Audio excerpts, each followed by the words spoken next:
page. The bulk of the information that needed to be passed was passed yesterday through the two breakout sessions that we had, so hopefully everyone got a lot out of those. We are live streaming this meeting as well for those that cannot attend in person. So if you have a question, we'll try to get you a microphone so they can hear it on the live stream. If not, I'll repeat it back your question. Even though I know that's kind of annoying for you, that's the only way for them to hear it on the live stream. So, forgot one thing. My name is Tim Lucas. I apologize. I always should introduce myself. Welcome to the meeting. There are restrooms straight out here at the end of the hallway to the left if you weren't here yesterday. Mid-America team is in blue shirts today. If you have any questions about anything that's going on, please ask one of us. Everybody's put a lot of time and effort into this meeting to get all the information out there available for you. So last but not least, on the bottom of the agenda that you were given, there's a QR code. It is a QR code to a short survey that you can take. We appreciate if you would take it. It's not real difficult. It's not a lot of detailed stuff, just kind of trying to get some feedback and input from you about the state of Pop Warner in your areas. They will ask you for your email address on there. Rest assured, we are not selling your email address or harvesting it. It is strictly for IP address identification for the survey. That's it. No one's going to see it but our board. So appreciate it if you have time to do that. And we're going to leave it open for a week. So if you have somebody back in your association or your league that you think it's got some good ideas and has some input they want to give us, send them the code and they can go ahead and do it for a week, okay? All right, we're going to have a basic agenda that you've got in front of you. There's going to be a couple places in there we may have to stop and adjust because we have 3 vendors that are going to present via Zoom. So depending on how the flow of the meeting go, we may have to kind of jump in and do that. So we'll handle that as it comes up. We're going to do a quick roll call of the associations. Leagues. I did it after we had that conversation this morning. I did it already. Chicagoland, Pop Warner. Northern Indiana. Here. HOA. Here. KC Metro. KC Metro. East River. YMCA. YMCA. Ohio Pop Warner. Ohio Pop Warner. Michigan Pop Warner. Fox Valley Pop Warner. Fox Valley Pop Warner. Okay, perfect, thank you. All right, we're going to start off with a welcome and some national updates from Jack Arnett.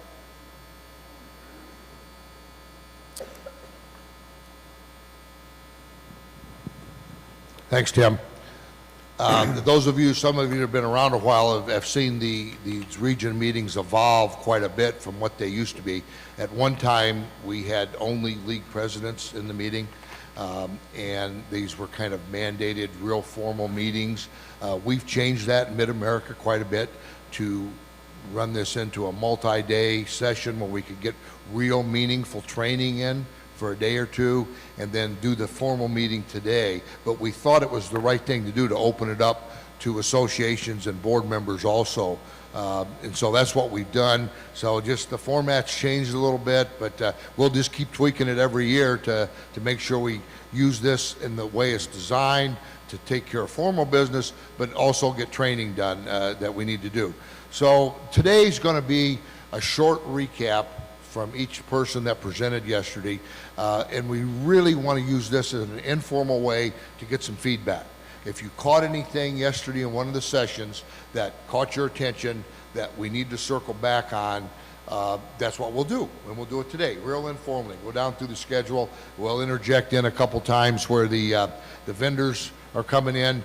We are scrambling a little bit with Patty being out. She had a couple slots on here. She takes care of the vendors. As you know, she took care of the party last night, but it worked out well anyway. And so to that note, for those of you that got a hangover today or a little bit of a headache, you can thank John Georgioff and Bill Heyman, Northern Indiana Pop Warner, Chicagoland Pop Warner. Thank you very much for getting everybody all hung over and sponsoring that event last night, guys. You guys are awesome. Thank you.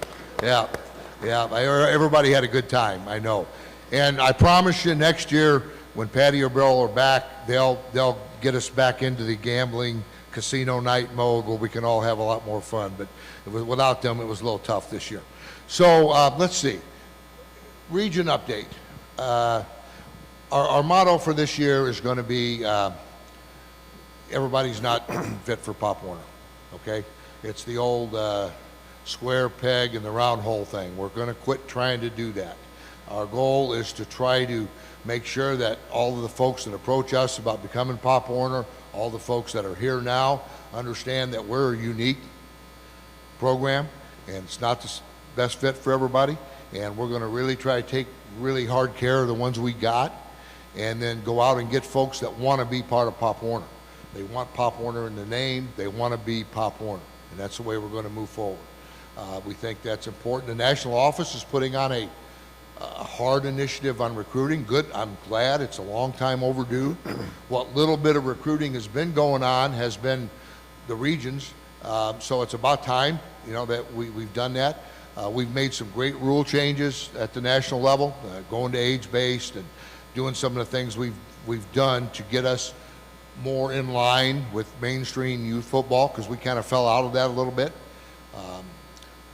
On the national picture, those of you that were here for Chrissy's presentation Friday, that was a great update, good stuff to hear. I think we were all happy to hear, hopefully the hotel thing is going to improve. I mean, that was one of the biggest fiascos that we've survived, and lucky we survived it. That was just a hot mess, no other way to put it. And but they've put that at the top of their priority list. And Chrissy is a go-getter. She gets things done. She delivers. So we couldn't have got a better person, I think, to do that. So I'm really happy with that.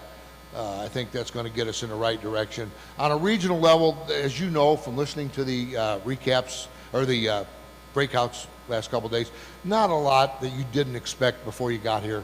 Not a lot of changes at all. We've got our events scheduled.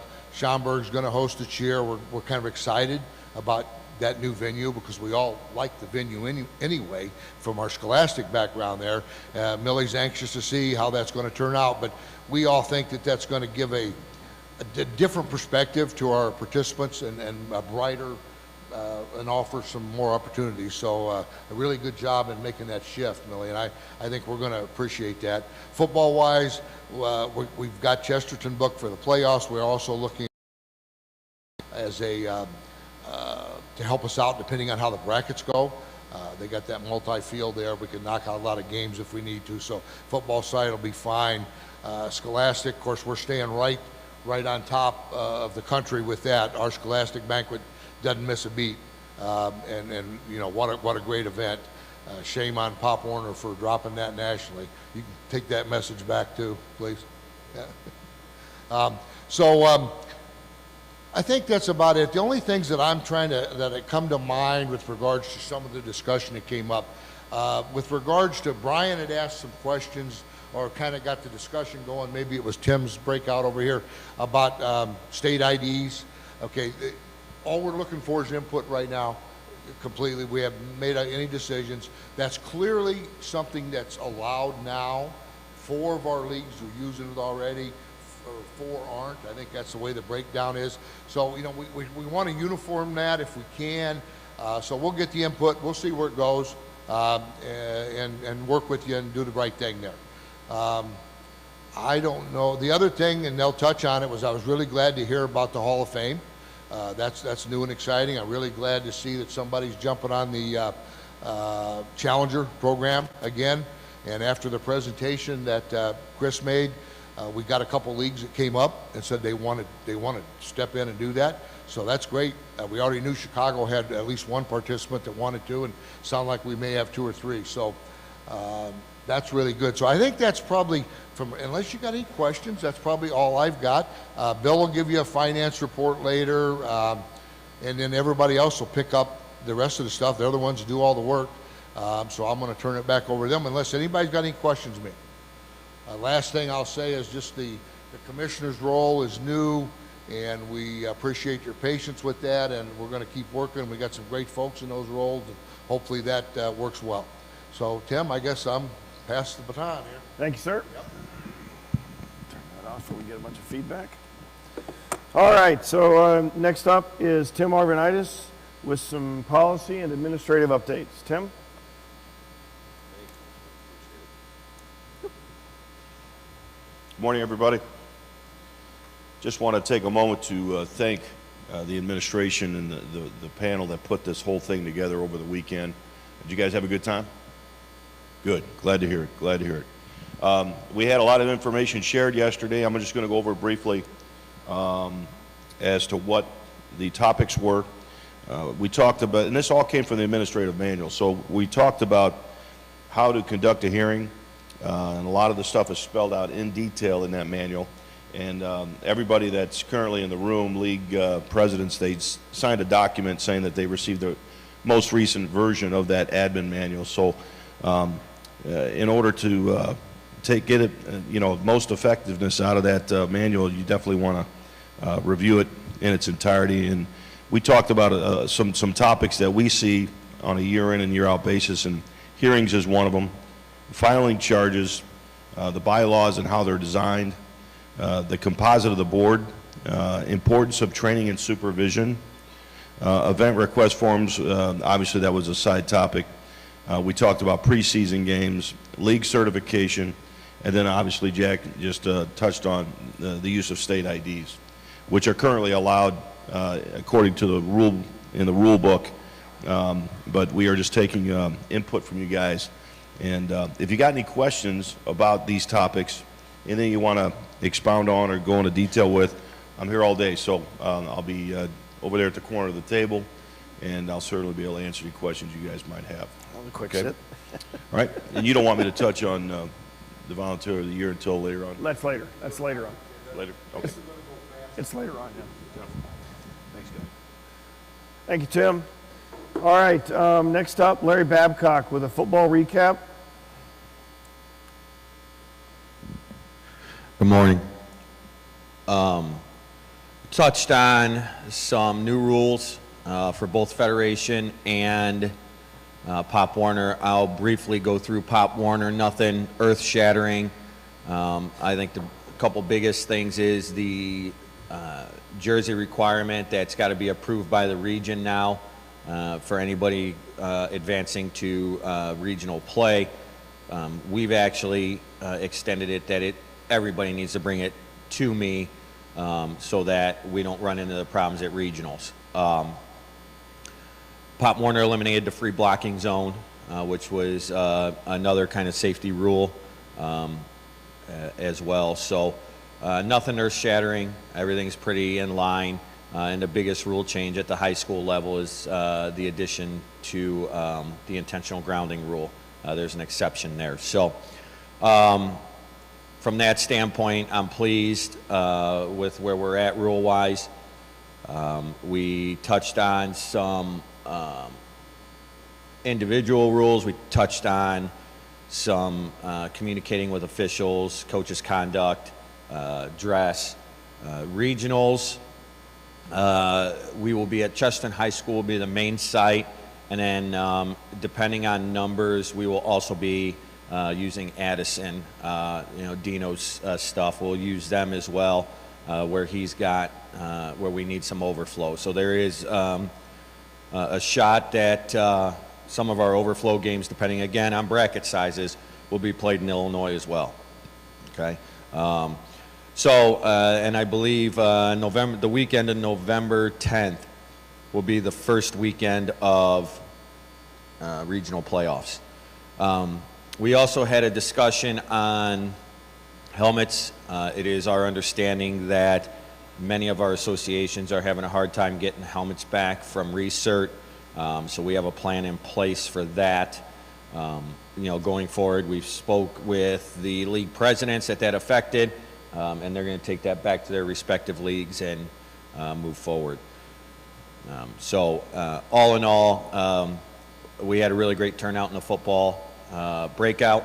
This room was pretty full, and we had a lot of good discussion. So are there any questions from yesterday or right now that we need to address? Perfect. Thanks, guys.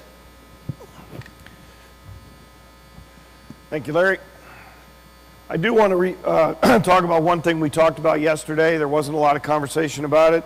Is our new policy for regional playoff criteria and deposits. There is a handout on the flash drive that covers this. So anybody have anything they want to discuss about that? Everybody understands it. Again, it's going to be, how that's going to be handled individually is dictated by your leagues, whether they want you to give them a check, whether they're going to take a debit out of your account, if it's a joint account, however they're going to do that. That's going to be up to the leagues. They're going to handle it. They're going to administer it. But we need to be able to have those deposits on hand, and we need to make sure that everybody declares what they're going to play.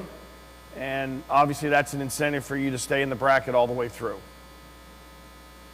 Jack, you want to add anything to that? Any questions? Because that's official policy. The other part of that is you got to play 6 games to be able to qualify for a regional bracket. So we had a conversation a few minutes ago. If you're going to schedule 7 games, you don't have a lot of margin for error.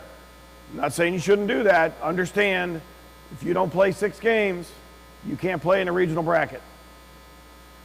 And those 6 games do include any games that are on an event form if you're playing a team outside that's a fully approved event form. Let me rephrase that. It includes those games. So, and I know some of the areas, Michigan, some of the others, we have some issues trying to get games for everybody. That will help with that. You can use that event form tool, get your games. Okay? All right, if there's no questions, we're going to move on. Millie is going to give us a cheer and dance recap.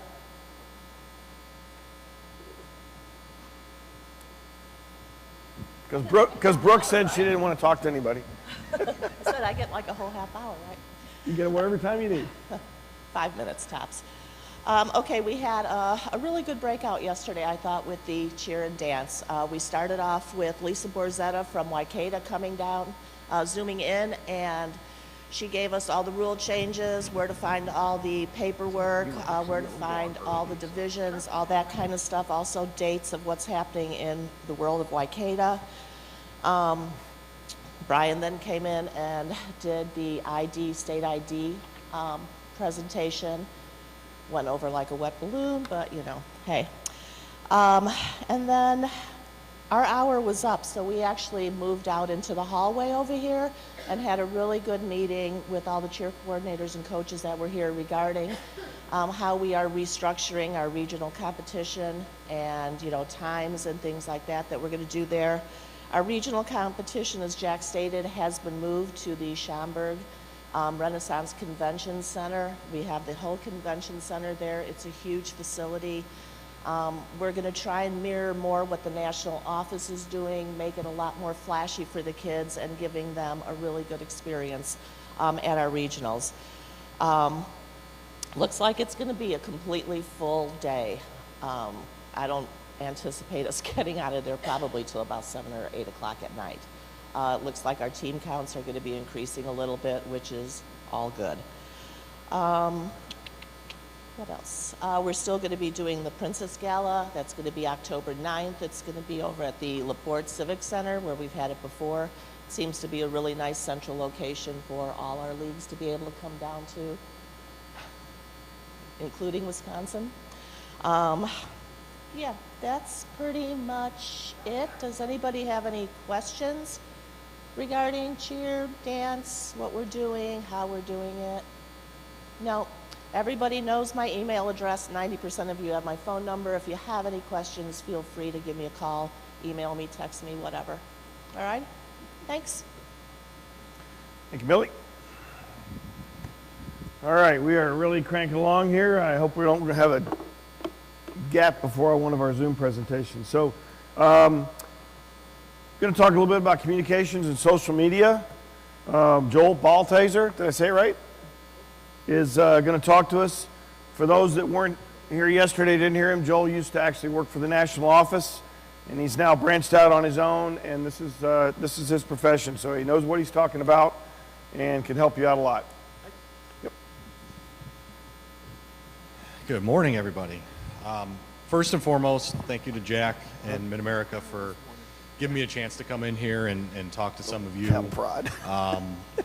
The theme I've heard a few times is Pop Warner isn't for everybody.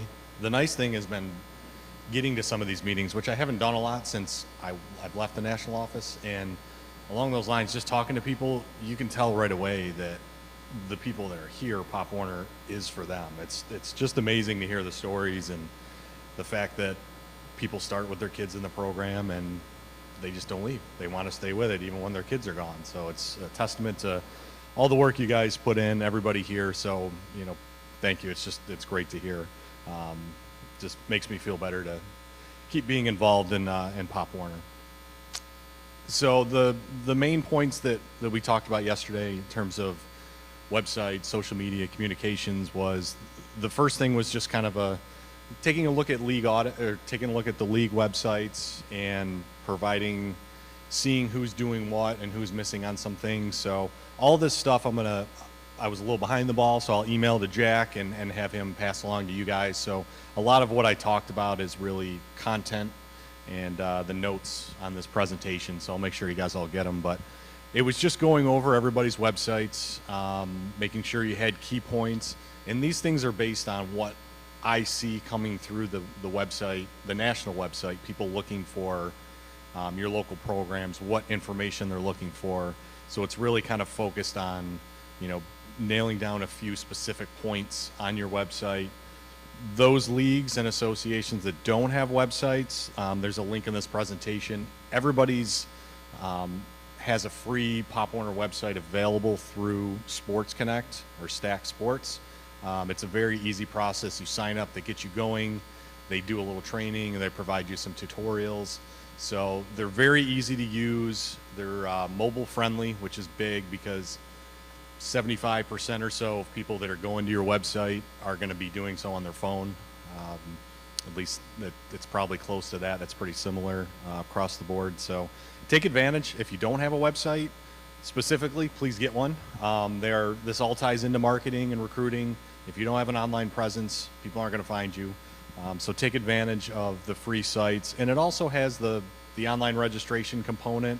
It's got scheduling that you can use, and all this is free if you're a charter Pop Warner program. So that was really the big thing on websites. And then there's a Dropbox folder I set up with some content that you guys can use for your websites, for your recruiting, for social media. It's got content to put on your website. It's got videos. It's got photos, recruiting brochures, recruiting decks. So take advantage. And the big thing is my contact information is in there as well. If there's anything you need from the national office or myself that I can help, or that we can help with recruiting, with your websites, just ask. If it's a certain video or you need a certain photo that we might have, or a flyer or something along those lines, then please just don't hesitate to ask. Come to me directly. It's going to be a little quicker just to make sure that I get that. So that pretty much covers the website. We also went over social media, talked about the good things and then also the challenges of social media. Again, it's all going to be in this presentation.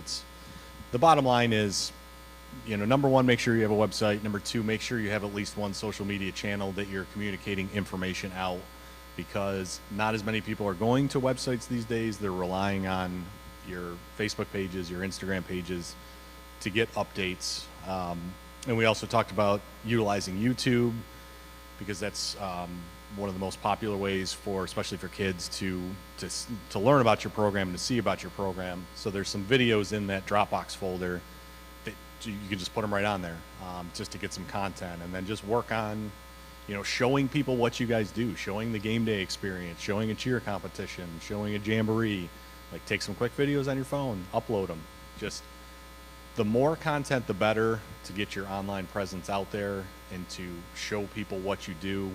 Obviously be a little selective. Don't just throw anything on there. Review everything first. But that was the general gist of the website discussion, the social media discussion. And then we touched a little bit on national championships. I know this has been talked about, all the changes that Chrissy's made. and all the changes that are being done to the event this year. So I'm down there every year covering the event, and I'm always open to suggestions from, requests that you get, or if you would like to see a certain, feature or something that's covered. So coverage, I mean video coverage, photos, putting results on the website, just general event coverage.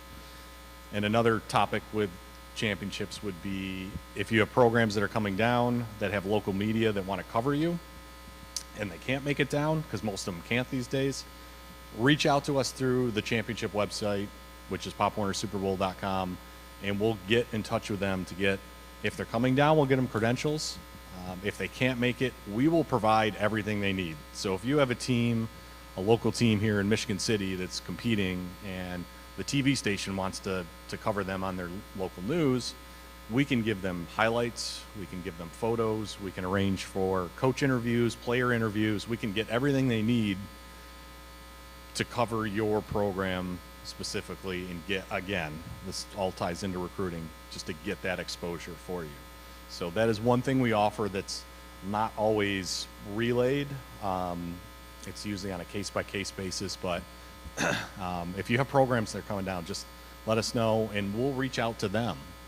If you don't have a contact or you don't work with anybody, just let us know the market and we will get in touch with them and send them all the information so they have it. And then we're also going to try, along the lines of improving the championships, to work on a few different things just to make it a better experience and to show people what that experience is like. So really going to put an emphasis on that this year, is just accentuating the game day experience and the event experience for national championships. And then the last thing kind of ties into everything is recruiting. And, as Jack mentioned, I know the national office is finally putting a priority on, a focus for recruiting efforts and helping out and providing, resources for you guys to help recruit. That's where I come in. Hopefully we'll be involved in a lot of that. So aside from the resources that will be in that Dropbox folder for you guys, again, I'm here to help. I'm happy. I love this program. I've been involved for, I think this will be my 20th Super Bowl this year. And, anything you guys need, please just let me know. Yeah. Joel, thank you. I have a question for you, actually, since no one else asked a question. Do you know of any plans for the national office to do any kind of splash for challenger programs? As we're trying to get that going, I think that's another thing that Pop Warner does that's a little bit unique. Maybe that's something we can capitalize on. So you mean have a challenger back at national? That I don't know. That's a Sam question. Okay. What's that? Oh, yeah. That's my bad. That's my bad. I know I should. I do this for a living, right? So the question was asking about challenger programs and highlighting them. You guys have all seen we've had challenger programs in the past. It is a phenomenal event. It's one of the highlights of my week. I know cheer's great. Cheer's a regular. There's usually challenger programs at the cheer championships. From football side, I know logistically it's a little more challenging, so I don't have an answer as to whether teams come down, but I can tell you if teams do come down and there is challenger programs there, we will highlight them. We always do. We spend a whole day out there talking to people, filming them, taking photos, interviews with the kids, interviews with the administrators, the people that are running the programs, and the coaches, and hopefully they'll be back this year and we can get kind of an updated, almost like a recruiting commercial for the Challenger program. Okay. Thank you. Anybody else, questions? Comes to mind when you're saying that, Joel, that our goal is to have regional football, and we've already got the possibility of cheer. Maybe we'll uptick our coverage, get that view, and you can splash it out. Our goal is to have that.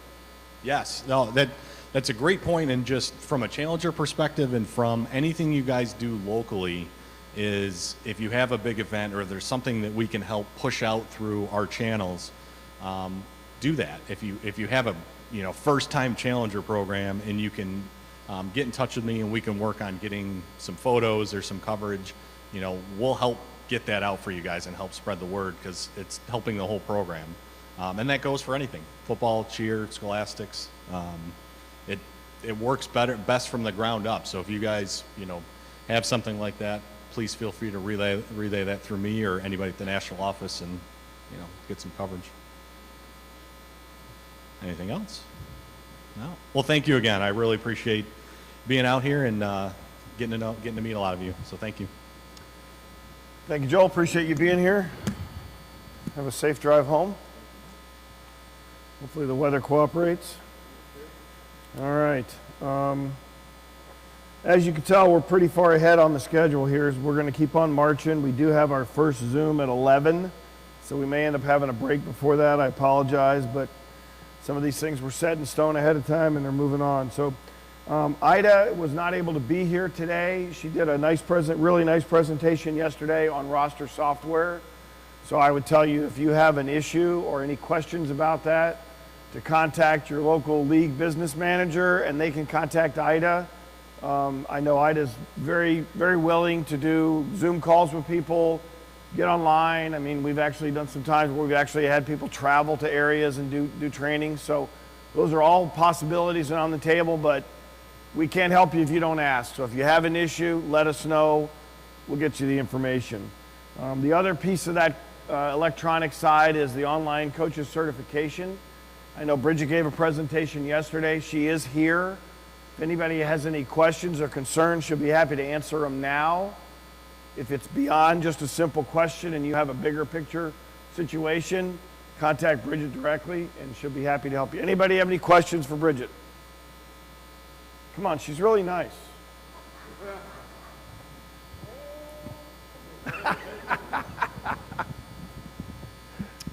Hi, my name's Chuck. So just to get this clear, the Pop Warner Region Training website, that's you? Yep. Okay. I've had a tremendous challenge buying codes. I think I've emailed a couple times, and a couple people have responded, and it's been a tremendous challenge. It seems to be a coding issue or something. Promo codes? Yes. Yeah. Okay. All right. So I think I've emailed you, and I think Ida has emailed you. Yeah. When we have a break, why don't you and I get together? Because we think that it might be something that you're selecting that's causing the problem, because we're seeing promo codes being purchased every single day. So I just want to see what you're, experiencing and have that visibility. But I think we can take care of you. Okay? Any other questions? Got one behind you.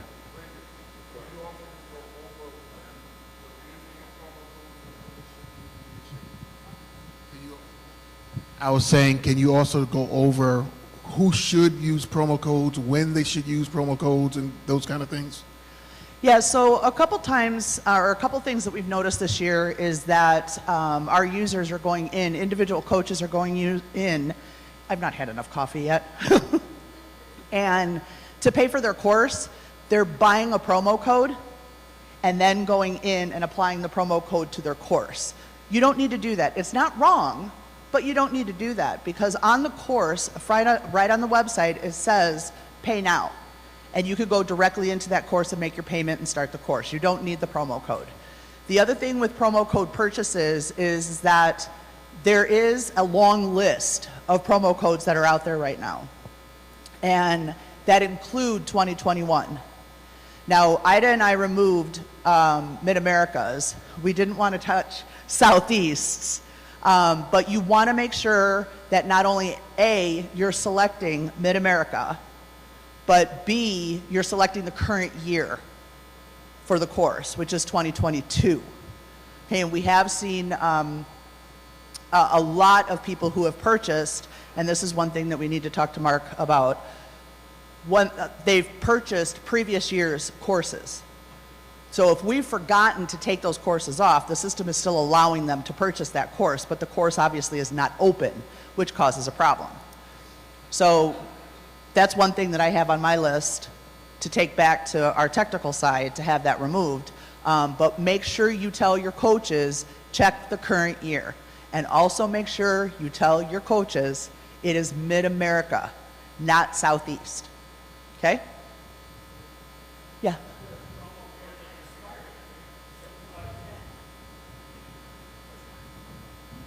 So back on the promo codes. No, you're good. If you buy, say, 10, Yep. you use 8, and it's for 2022, and now it's 2023. Yes. There's no rollover. It's dead.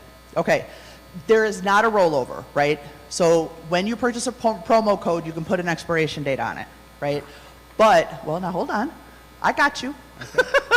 Okay, if you've paid for 10 promo codes for the 2022 season and only 7 coaches have used them, we're not going to consume that money and say, too bad, so sad. Okay, you reach out to me and say, Bridget, I've got 3 unused codes from last year. Can I get those rolled over? I can manually do that for you. It's going to give you a different code, okay, because I have to create it. But we're not going to take that money from you, without you having the ability to use it. Right? There's a lot of people that are nodding their heads in here because they've done that in the past. So just so you know, right, buy them, and if we need to roll them over, we will, but there's a certain process we have to follow. Okay? Thank you. So while Larry's taking the microphone, so people understand, if you didn't know, the system that we use is something that Southeast developed and built, and we've kind of partnered up with them to use. So that's why there's Southeast codes and Mid-America codes. So that's why. It's not that it's anything outside of Pop Warner. It's just their folks put it together, and we've kind of partnered with them since then. Go ahead. Oh, hi, Bridget. This is a Hi, quick Dee. question. Will there ever come a time when the league administrators will have access to pull out the certifications on their own? And just Like the reporting? Yes. That's a very good question. And not one that I have an answer for. Well, thank you. Well, you're welcome.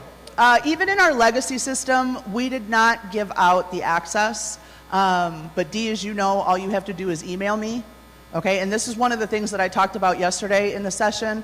This is why it's so critical that your coaches are entering the correct information when they register. And correct, I mean by region, by league, by association. It's part of their registration information. Because when we pull reporting to see what coaches are certified either by an association or a league, if they don't have that information correct, they're not going to be listed. And then it's going to be going to find a needle in a haystack for the league or association. Okay, we can do a search by name, but you guys will be searching all over the place. So unfortunately, probably not, Dee, but like I said, if you're getting ready to do your league certification and you want a list, email me. I'll dump one into an Excel spreadsheet and I'll shoot it to you. Quick question. I've had several people come to me about having issues on Mid-America's training if they're using Mac. So what are the actual requirements for the system so I can let them know? Okay.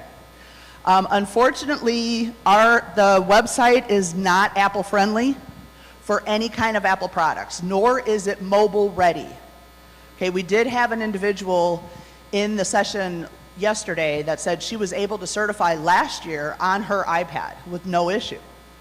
So we met with her after, because obviously, we get different updates to the software or to the website. Apple provides different updates consistently, we all know. And, we don't always get the full down and dirty information from those updates. So was it possible that they finally linked together and we're now Apple ready? And unfortunately, the answer is no. So we worked with Dee's girl and gave her a code. She got on her iPad, and sure enough, she went into that first course, and the video froze. She couldn't do anything else. Yeah, I logged on yesterday too and using an Apple product and the video would not play. So Yeah. you need to use a regular PC device. Yep. You need any kind of desktop, laptop that is not Apple product will function correctly. Windows-based. Windows-based, thank you. And then from a tablet standpoint, you're talking Android. Now, I know, I understand.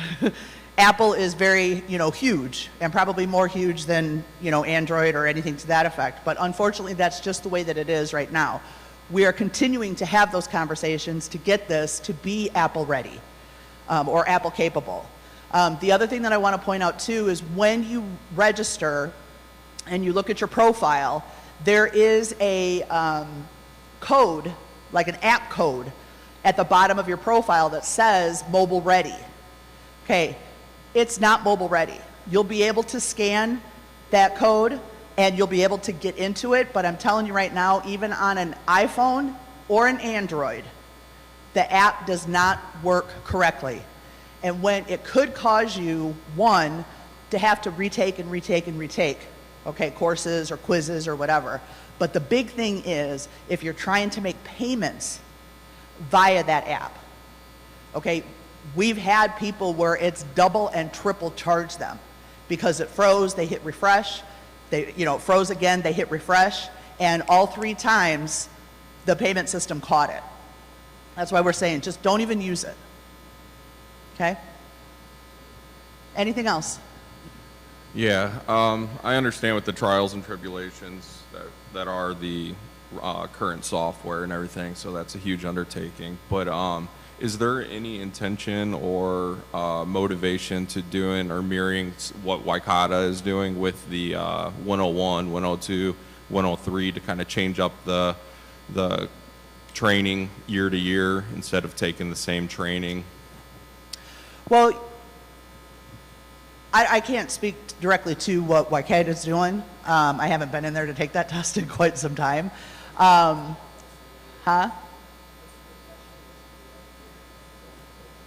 Oh, yeah. So we have talked about that. So basically what he's talking about is a smaller version of a certification as a refresher course. We have talked about that. We haven't nailed that down yet, but we do think that it's a good idea because we do recognize that there are coaches out there that, have coached for, 6, 10, 12 years, if not longer. And every 3 years, they're taking the same exact test, right? We do, when we have new rules, go in and update the system to make sure that those new rules are noted in the certification. But Bill, to your point, I will make a note and have a deeper conversation with IDA and Southeast about this because it would be creating a whole new module, okay? But it's a good question, though.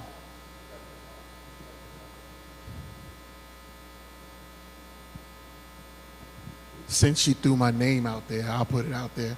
I'm also part of the training committee and do a lot of this stuff. On the Southeast side, we are constantly refreshing every year our content. We're trying to change our whole layout and everything else every year.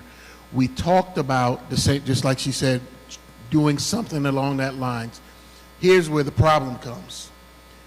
Every time that we try to shorten it or, as a refresher, those pieces that we left out are the same pieces where the coach violates whatever the content was. So then when we come back and say, okay, now we're ready to fine you or discipline you, well, I didn't know that. Well, I only knew that from way back then. It's not it wasn't recent. So then we're stuck trying to say, okay, well, where do you cut? What do you do to make it still there? Even within, some of our live trainings, we find there's a lot of drift. And as officials, they'll even tell you, you learn one way, but then it's a lot of drift along the way, so you got to bring it back all the way, almost do the same thing over and over. That's where the struggle is right now.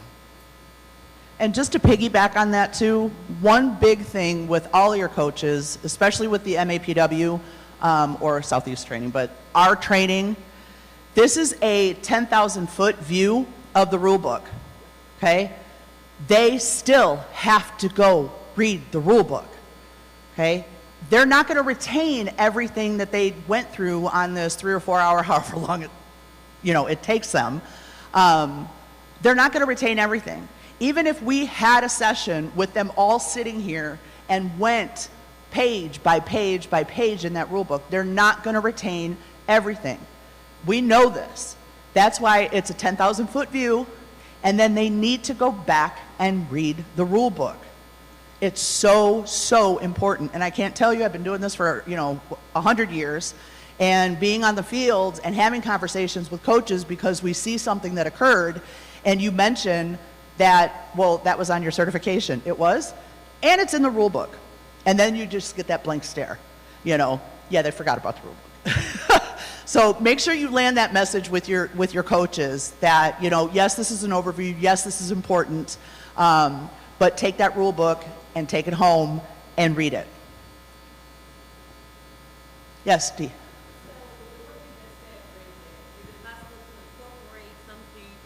Training session okay, so when you just mentioned the rule book, is it a section that you can add to the training that says please reference rule book number 2022 or something, and make them acknowledge that piece, and that will cover everything that you want to cover in a refresher course? Yep.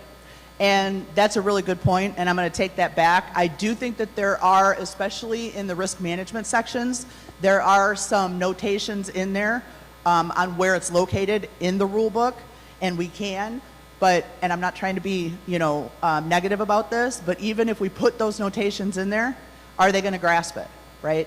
Once they acknowledge it, they're responsible for it. No, and yeah. You're right. But I think we can go back and put more reference into the certification around the rule book, So, yeah, no, that's a good point. Okay, and just the last thing really quick is we can't know if the system is not functioning correctly unless you let us know. When we do testing, like last year, Ida and I went through a lot of the questions, updated the questions, added new rules, all that type of stuff, and refreshed it and loaded them. We went through our test to make sure it was functioning. Everything was fine on our end. And then just in the last couple of weeks, because we're gearing up, more people are getting on, we're finding out that, there are some functionality issues that are occurring for the users. If we don't know that, we can't fix it, right? So we don't know these particular issues that have, just been raised.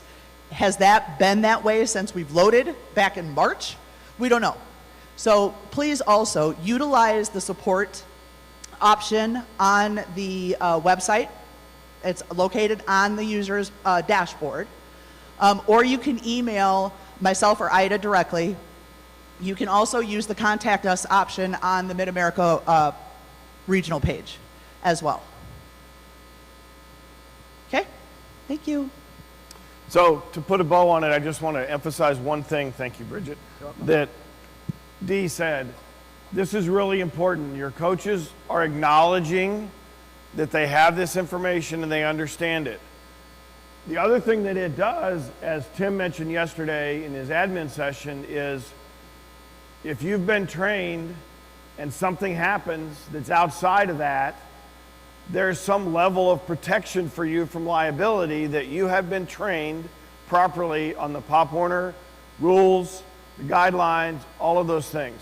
So for the leagues and the associations and for us, it's huge that you do this training. It's important. It's no different than putting a player on the field with a helmet that's out of certification. Okay? You can't do it. We can't put coaches on practices or games that aren't certified, period. Okay? Really, and I know technology can be a challenge. Goodness knows there's been times I wanted to throw my computer out the window just like everybody else.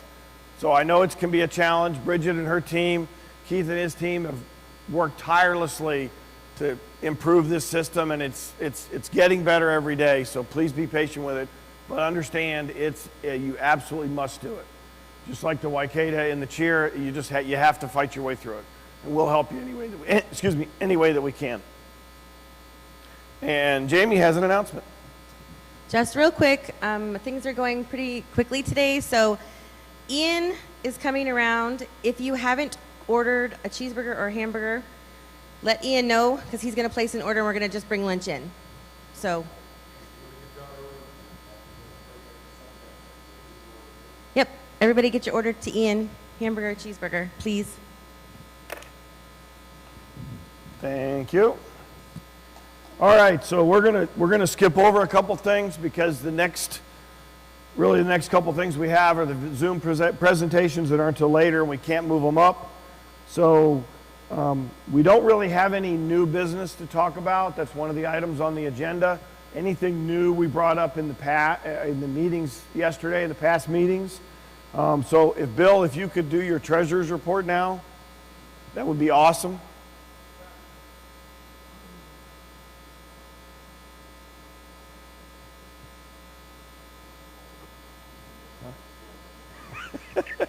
Just say broke and you're good.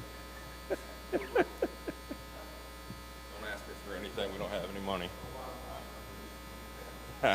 All right, Mid-America Pop Warner is financially solvent. We don't have any debt currently. Of course, we have a large amount of deposits out, which is a little new for us this year because of the new venues that we're having our cheer competition and such at, but I anticipate us making more than that money back. So we are in a good position right now. Of course, with this meeting, that would be really our only debt at this point, but we'll be invoiced probably in about a month or so on that. So really the only pressing thing, once again, just like last year, it's that time of year, so I need your certificate of insurance for your associations. Please forward those to me this week. Reach out to your associations. If they have not started that process, there is a good chance that they're not going to make the field by August 1st. But Beth at the national office is going to require that. She does need those certificates for approval, so get those to me this week, guys. Really, that's all that I had.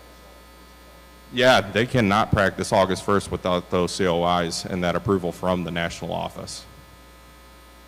So does anybody have any questions? Hold on, John. So do they need to get COIs for sites to use like schools? We don't. Do we have a copy of an income statement that you can present to me? What was that? You have an income statement or some sort of statement, financial statement that we can see? Yeah, I could provide you with something. Okay. Yes. All right, thank you. Tell us what period, John, like year to year, or whatever period you want to put. Yep, absolutely. Hey, Bill, with the COIs, we have some teams who kind of extended their coverage past August. So will you still need them to renew, even though they don't expire until September? Yes, I need that renewal because we're not going to go chase those associations down, Okay. you know, because their lapse of coverage is 3 days different than the next, you know. So our cutoff is that August 1st, regardless of when their COI is good for. Nothing else? Gosh, you guys make my job easy. Thank you. And we don't need to see them, but remind your associations that they need to give coverage for any sites that they use, including their own facility, whatever practice, equipment, any of that. Make sure they get riders for that. Tim, you want to talk about Volunteer of the Year? We're kind of moving along here. Thank you, Tim. Yep. There's been a selection for Volunteer of the Year for male and female. We'll make that announcement now. The Volunteer of the Year for male is John Georgieff. John, could you stand up, please?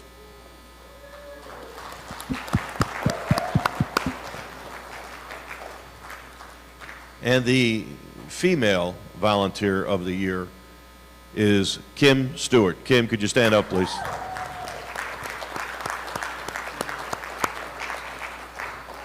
Congratulations to both of you. A job well done. Thank you. Oh, yes, yes, we got to get it voted in. Yeah. So this is one of those times where we do require to do a vote to actually put this in place. And just so everyone knows, the process requires for these nominations to come, it's a little awkward, to come in at a certain time that's already passed. So if you've got somebody in mind next year, make sure you get those nominations in on time. You can go online and look and see what that deadline is. It was like a couple weeks ago, so we can get those in. But these names have been vetted for a while. The regional team got a chance to look at the bios and listen to all the good stuff. We just, without Patty here, we just don't have it all with us. So I apologize to the two volunteers for not having your bios in front of us and talking about the great work you do. But frankly, which is such a small group, we all know what great jobs both of these two volunteers do. So I need to entertain a motion, Tim, from the floor, I guess, from one of the presidents to accept the nominations as presented. Could we get a motion? We got a motion from, okay, Indiana. We had a second. Second, one of the leagues, please. Second, same league.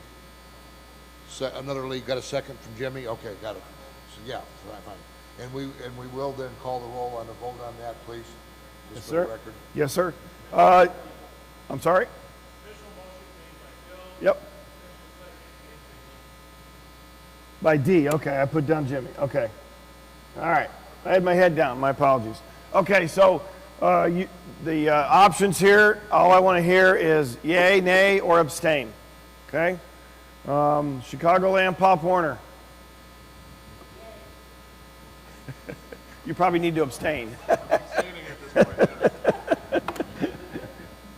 Well, I'm just saying. Northern Indiana. HOA. KC Metro is not. East River, Pop Warner. Michigan, Pop Warner. Very good. We have, of the members in attendance, we have 4 yeas and 1 abstain. The motion carries. Congratulations to both of you. And more importantly, thanks for all the work that you've done over the years, all the time, the effort, the sweat, everything else that goes into this. Being a volunteer is not easy, and you two are exemplary of that, of being a volunteer. So thank you very much for that. Let's talk about Mid-America Hall of Fame. Not going to let you sit there very long. Very good, thank you. Ron Edwards and I have worked hard in the off-season to put this together, and we're going to ask for it to be introduced in 2023. The Mid-America Pop Warner Hall of Fame, the actual originator was Southeast. They've had a Hall of Fame for quite some time, and Ron was intrigued by the concept, so he decided to pursue it. He put some items together for a criteria, and I found the ring. So he did a lot of the heavy lifting on this. Ron, are you in there? There he is. So I want to give kudos to Ron for putting this all together. But we want to unveil this in 2023. How it will work is all the league presidents, if you know of somebody that fits the criteria, then we would need a nomination from you. I think we're going to take the step because some people don't know some of the elders in Pop Warner, and I think Jack and I talked about some folks that we'd like to see be nominated as well. That are either, I mean, we have one, Linda Fields has passed, but Leonard is in hospice right now, but they were very, very amazing volunteers in Missouri. And I don't think, not many people in this room know who they are, but they certainly would fit the criteria. So we would ask for some administrative exceptions on the nominations for those folks. Another individual that came to mind was Bob Edwards from Chicagoland. Bob has passed several years ago, and there's not many people. I think Millie might know who he is. Certainly Patty.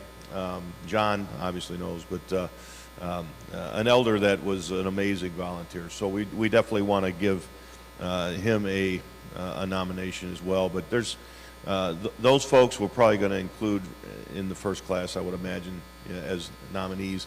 But if there's anybody from your league that you want to nominate into the Mid-America Hall of Fame, we'd like to get those nominations from you. Make sure if you didn't get a copy of the criteria, I handed them out the other day.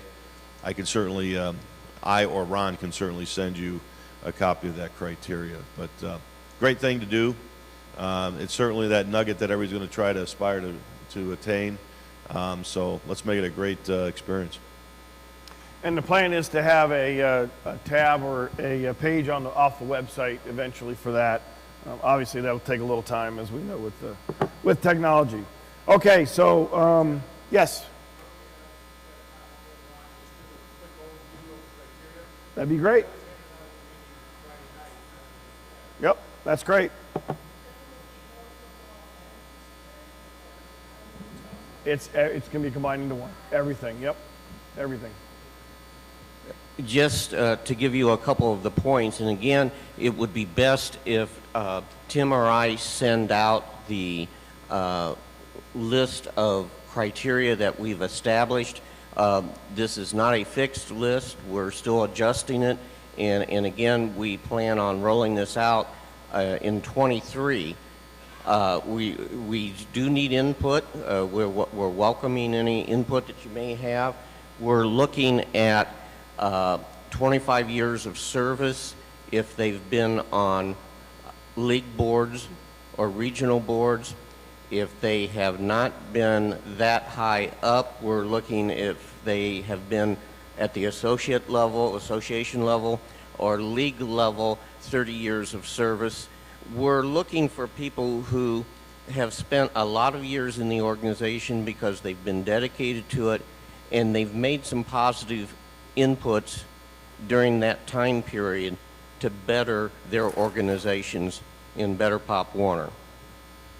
We don't know how many will fit. We will have a limit probably of no more than 5 nominations a year.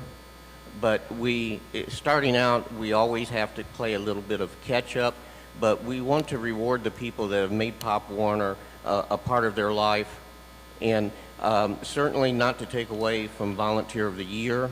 Many of us have had that experience, but we thought there is a definite need to give recognition to people who have spent a significant point of time directing and moving Pop Warner forward. Thank you, Ron. Well, you said you didn't want to talk. I lied. Do these 25 years of service, do those have to be on a board, or is that in Pop Warner total plus serving on various boards? That's some of the things that Ron and Tim are trying to tweak and figure out exactly to come up with the right combination for us. So, to give a little more background, I think Tim said it, but the nexus to this, the beginning of this was something that East Region, I think one of the other regions does it as well. So some of those criteria came from theirs and they've kind of tweaked it a little bit. So that's still kind of being developed. I think the entire goal of it is it's to be the best of the best, the elite, right? I mean, everybody's an amazing volunteer. We have people that serve for years, but these are the people that are just that far up there, that next step above. Keith, do you have any input on what you guys have done, or? Hate to keep picking on you, but you're here. Keep picking on me. Like he said, and that's the key part. There's some great people out there. I'm not even a Hall of Famer yet. I've got some years to go before I can get to that point, and I've been doing this a whole lot of years. There's a difference from being an outstanding volunteer or Volunteer of the Year and being a Hall of Famer. In our region, I think he said we only have, it's less than 10, I think. It was right around that level for all the years they've done it. Dennis was one of the ones, was part of the original, I think he said his ring's 1990 something. He said 99. So not everybody that's even brought before the committee is accepted, and that's one of the things, and we talked about that the other day. It's not one person that's even voting.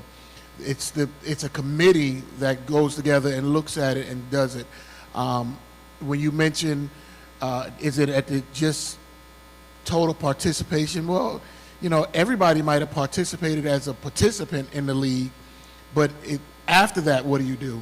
It's got to be so stringent. You don't want where, you're a Hall of Fame. Unfortunately, like even our pro sports now, almost everybody's a Hall of Famer now.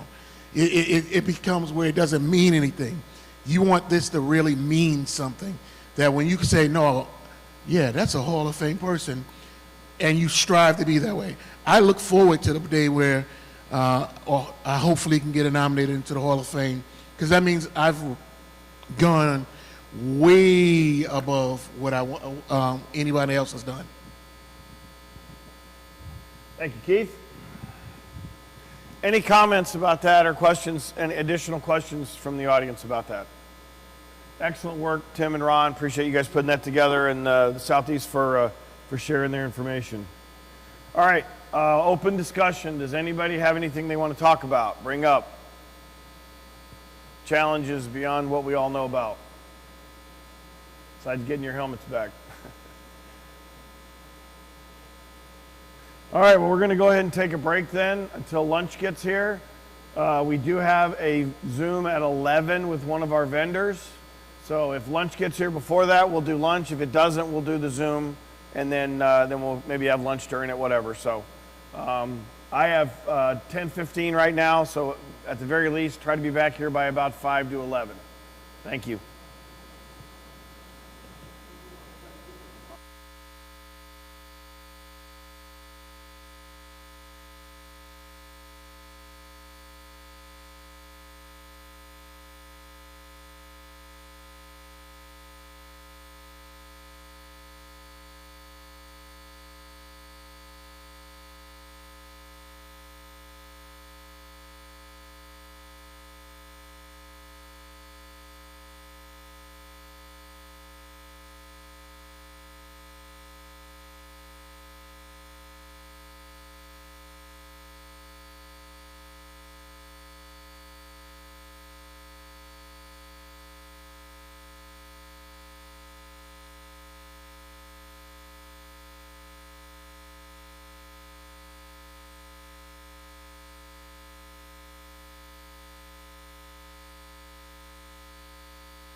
Settings. Let's see, speaker. Okay, can you hear me? Anybody? Yep, we can hear you now. Okay, great. Sorry about that. Okay, but we've lost your presentation, so you probably need to restart that. I'm going to bring that right back up here. Share the screen. Okay. Now I got to find it. There it is. Okay, great. All right. There we go. Okay, I assume you can see all that now. Yep, it's coming up now. Yep, we can see your overview slide. You're not in slide view. There you go. Okay, great. All right. Well, thank you so much again for the opportunity to be here. We have about 7 million video clips. Since I've updated this slide, 155,000 users. Free team. We have a new program, which I think is really exciting to Pop Warner or to any other youth football program out there. But we offer now, you can create your own free team, and you can store up to 10 films for free. What that means basically is once you go over 10 films, then you move into a limited package, which is $100 a year. That would allow you to store unlimited film. And so the exciting thing about that is you just go to watchgamefilm.com, create your own free team, and you're on your way. Then you can upload film. You'll have full access to our system. So in other words, that free team or those free teams, because you can set up 4 teams for free, but once you go over the 10 film limit, then it's $100 per year. But the beauty of that is the fact that you can set up those free teams and you can do it right through our website. Just go to watchgamefilm.com, click on Create Free Team, and you'd be able to create a free team. Now, you would have to create those free teams. I believe, if I remember correctly, you'd have to create them individually. So if you had 4 teams, you need to get on the website, create the team, and then go back to that free team, create team part of the website, and create another team and another team and another team. So if you wanted 4 teams, you could very well do that. And it's free. It gives you full functioning to our product. In other words, it's not like a trial where you have limited access to certain aspects.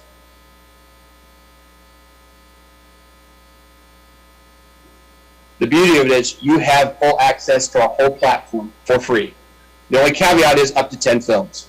Now, the beauty of that also is the fact that there is $100 is for unlimited film. So you can store as much film as you want. You can store your practices. You could store your scrimmages. You could store your scout films.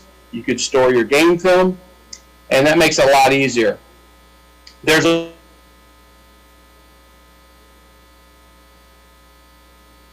add-on package that we have where you can actually get your own Roku channel, which is dedicated to you. I'll talk further about that in a little bit as I go along with the presentation. As I said before, I don't need to belabor it, but it's unlimited film and unlimited users. That means you get unlimited film and unlimited users. You're not limited by any users whatsoever. This is just an example of what it looks like in our screen player. And you'll see there, that's the comment button there. You can actually click on that and create a comment.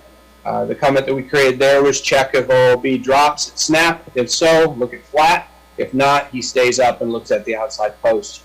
So it just kind of gives you an example of what it would look like if you were to chalk or mark up a play. And then here's an example of our multi-angle breakdown. One of the things we've gone to as a company is we decided to not limit ourselves to our market. And so what we've done is we've decided that we're going to go ahead and charge the same money for a multi-angle product as a single camera product, or single angle versus multi-angle. And so that'll be the same money. And you can even set up a free account once we get the multi-angle up, and you would have a multi-angle account. And you would be able to upload multi-angle film. So this is just an example here of kind of what it looks like if you were to do the ODK for the breakdown. This is a simple example on the bottom right-hand side of your screen, or it could be your left. I'm not sure where you're seeing this from, but it's a quick report. It allows you to see tendencies, stats, top 3 formations, top 3 pass plays, and run plays. We've improved our uploading feature. We went all the way from the bottom up. We decided that we would build it again, basically, and hopefully according to Field of Dreams. Up a neat feature, and what that will allow you to do is, if you upload a clip and it cancels due to internet or due to whatever connectivity issues, what would happen is it would restart as soon as you upload it again, right where it left off. So if you had uploaded it for 20 or 30 minutes, and you're thinking, God, I got to start over again. You don't. That 30 minutes is up there in our servers, and it will restart itself right at that moment or that place. We can also transfer from Huddle. I know a lot of Pop Warner users use Huddle, and one of the beauty of that is you can actually just provide us in our system with the link that Huddle provides for the upload, and you can for the film, and you can just plug that right in, and you can upload Huddle film right to us. Now, it doesn't even require us to upload it; it just requires us to encode it. So as soon as you put in that URL, it goes right up to our servers and gets encoded. So there's no upload feature really at all, because all it is a link that you're sending to our servers. You can also transfer from Google Cloud Services and Google Drive services. I believe Google Drive is the only one we have available right now. We are working on Microsoft OneDrive and Dropbox. And what that would mean is you could take the link that is provided in Google Drive, say for instance, plug that in, and anything that's in that Google Drive that has to do with that video aspect of football or any kind of sport would go directly into our servers and would encode. You can also record and upload from mobile devices. This is an exciting feature that we have. What that means to you is that you will be able to, because we're building out a native app, and we'll have that app ready by the time your season starts. And we do have some opportunities for people to be beta testers. So if you want to, at the end, I'll give you my email address. Send me an email, and we could talk about getting you guys as a beta tester in that field. You could set up a free account, as I said before, and you could beta test that with us. What it means is that, say you're at the game, you've got your phone, you're recording the game, you got 3G, 4G, or Wi-Fi, or any kind of connectivity when it comes to your phone, whether it's Android or Apple, and you would be able to basically record the game, and it will upload to our servers automatically. The nice thing about that is by the time the game's over with, all your film will be in our servers encoded, and you'll be ready to watch it. We have several types of film exchange. The most common film exchange when it comes to leagues really is league exchange. And what that means basically is we set up a league exchange based on the level that the youth team is at. So if they're 8U or 7U or 6U or Mighty Mites or whatever they might be, we would set up a league exchange so that all 8U teams would then have access to that film, because they would all be in the same they'd all in the same league.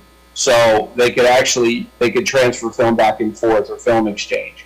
One of the most common exchanges is open exchange. And what that is basically is when you just send a exchange to anyone. So whether they're Huddle or anyone else, you could actually send an open exchange to them with your film. And then, of course, they'll just download that and upload it into their system. So it's a little bit different.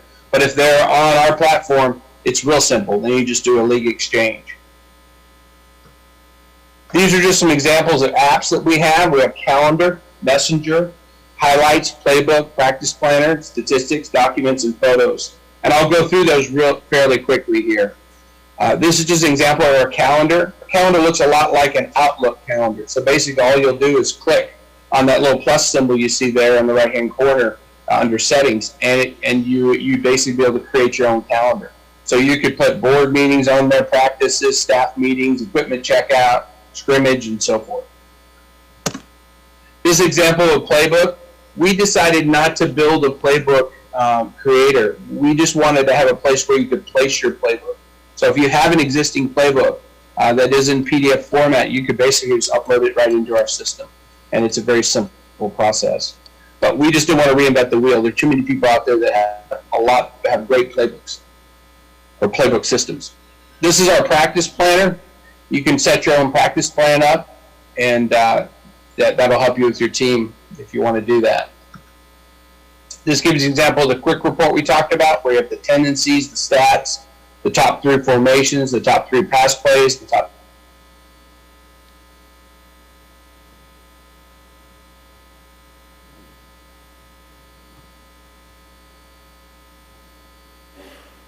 And also you can have as many users as you want. I know that there are certain game film platforms out there that actually limit you to how many users you can have, but we have unlimited users, so you can have as many as you want. Many parents, athletes, coaches, administrators.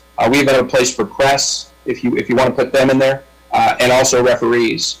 So that if you had a situation where you want a referee to have access to your account and be able to look at that film, you could just add them as a user and you're on your way. Everything's based on the way that the role plays. So say, for instance, if you're an athlete, you have only access to certain things. If you're an administrator or a coach, you have access to everything in the system.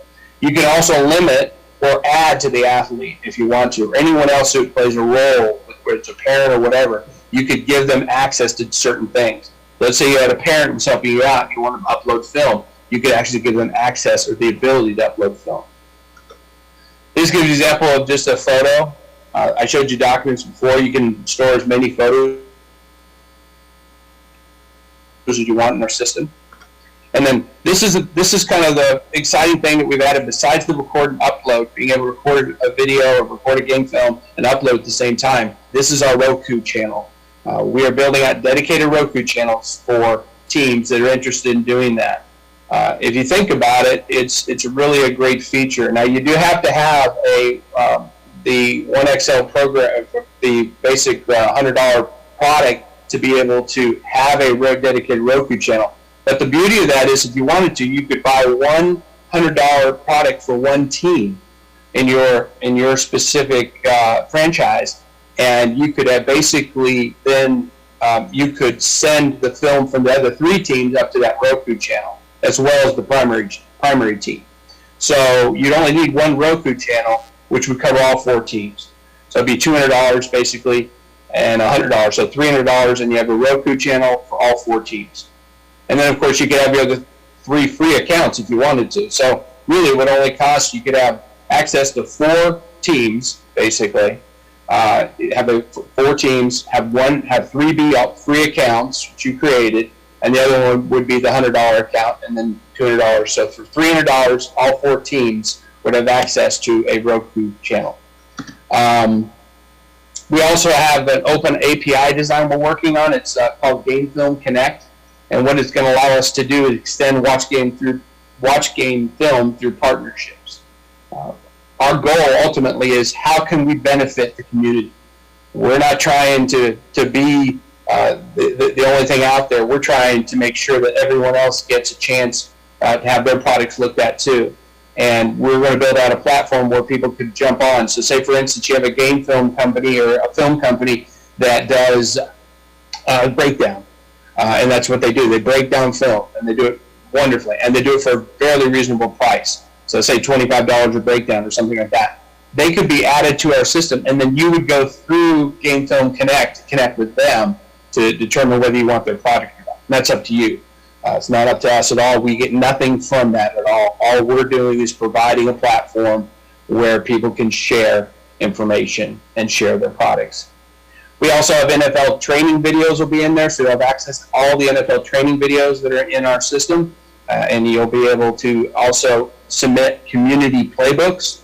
So if someone created a great playbook and there was an interest in it, they could submit it here, and then people can grab it.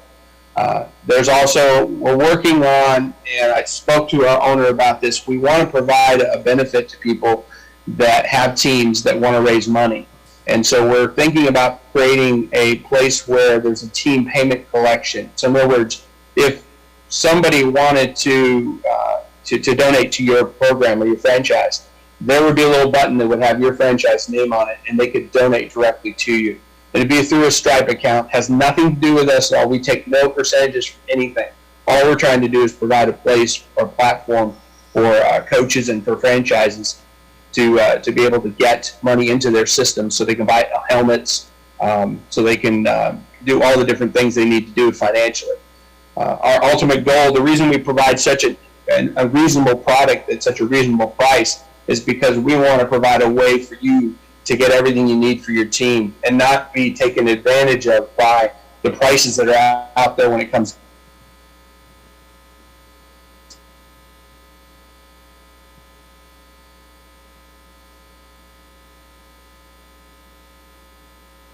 more money in your pocket, and then you can make patient.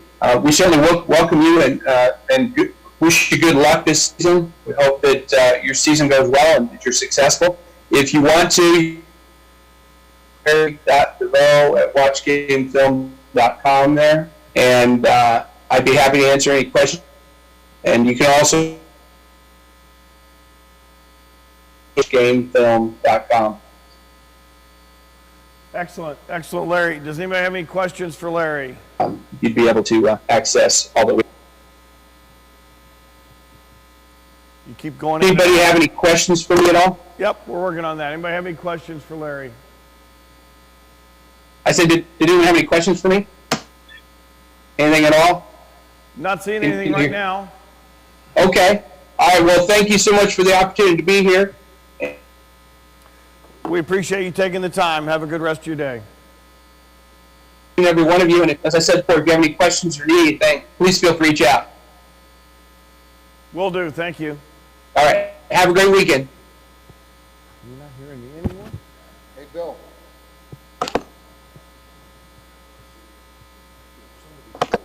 Weather-related problems and stuff, maybe we ought to just pull the plug on and Well, we got USA football at 1, and then Sterling Volunteers at 1:30. So it was like he couldn't hear me anymore all of a sudden. I don't know. I was talking. Yeah, thanks for laughing at me, Brian. You make me feel really good.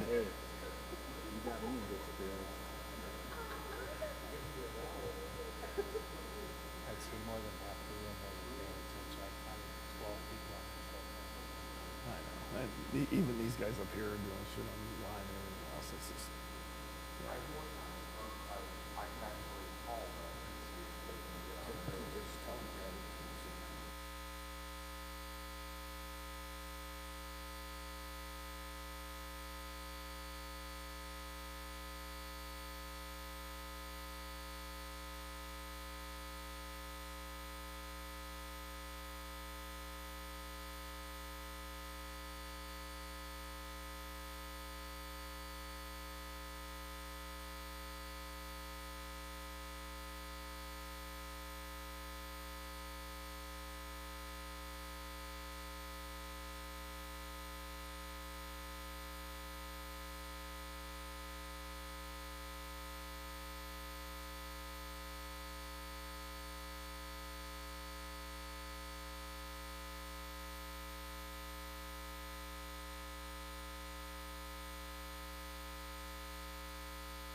We're gonna punt here a little bit. We're obviously having some issues with the live stream, so we do have lunch coming in. So please stay for that. We're gonna go ahead and the other two live streams, one's at 1 and Zooms are 1 and 1:30. We're gonna go ahead and live stream and record those, so you'll be able to watch those on your own rather than make you sit here and wait if we have these.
Troy, are you there?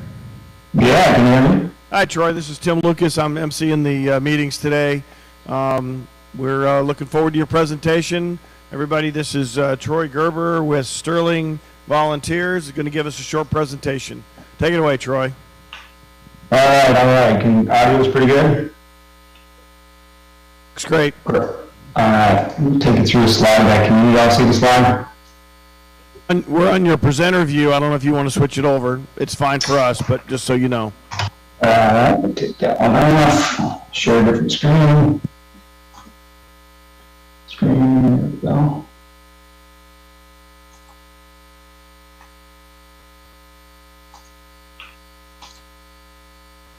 There we go. Go. That's it.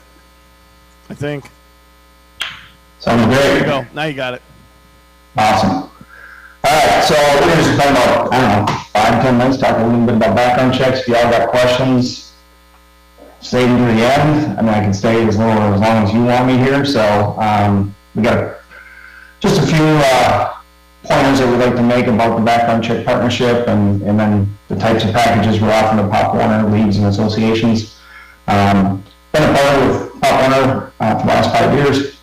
Really exclusive with them as a primary partner. Anyone can buy background checks from whoever they would like, but with our partnership with Pop Warner, we're giving out some really good discounts and value-added services that you might not find in the general marketplace. Last year, over 100 Pop Warner associations and leagues joined Sterling Volunteers, so it was a pretty expansive year because we were coming off of COVID and there's a lot of pent-up energy to get out on the field. So this year, we're on target to do about the same as well, just adding new leagues, new associations that are joining Pop Warner or picking up organizations that were using somebody else before us. So Sterling Volunteers, by nature, does background checks for the not-for-profit space. We work with organizations like the NCAA. We've done multiple Super Bowls and college football championship events.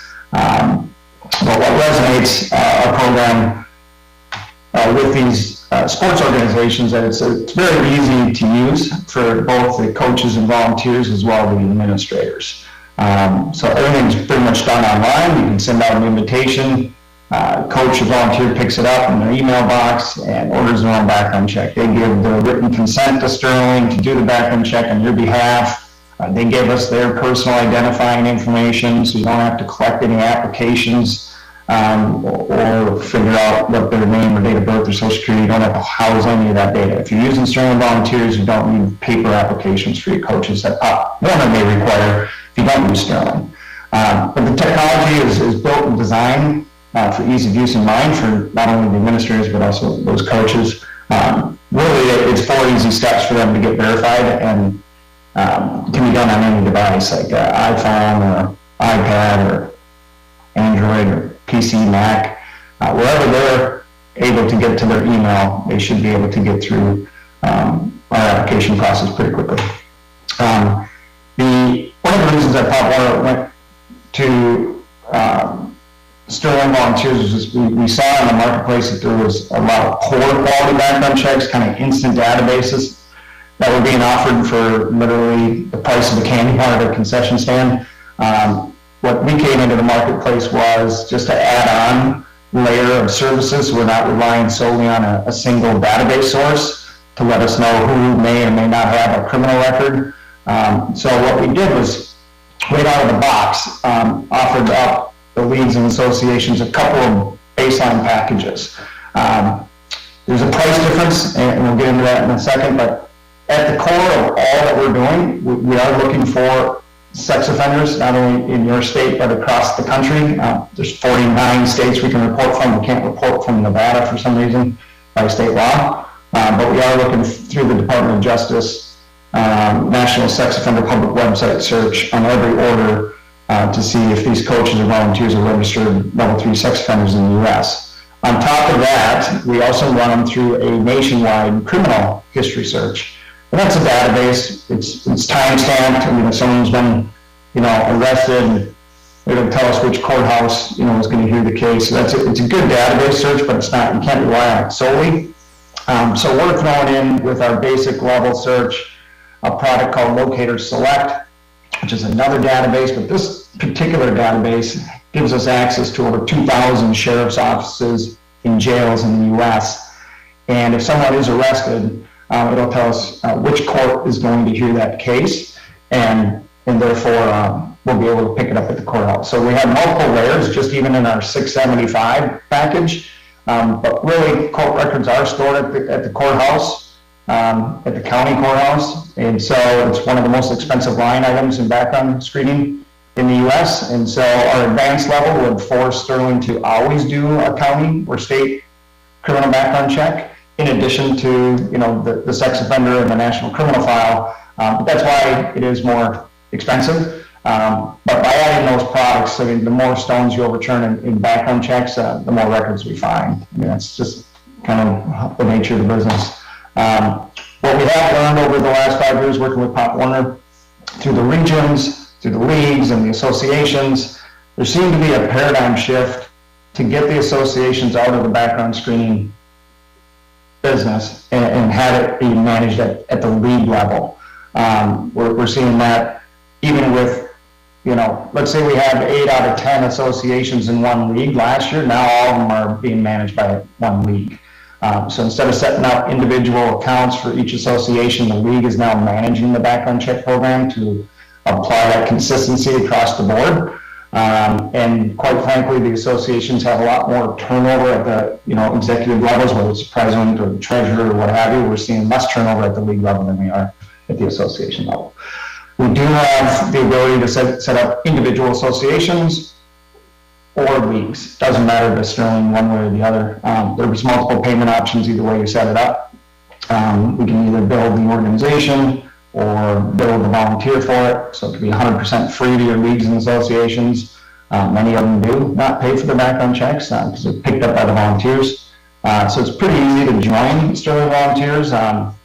Recommend you go up to the Pop Warner National website, and there is a Get Started button for 2022. If you're not already with Sterling, you can sign up literally just by clicking on Get Started button from their web service. And that'll launch you into what packages you guys want.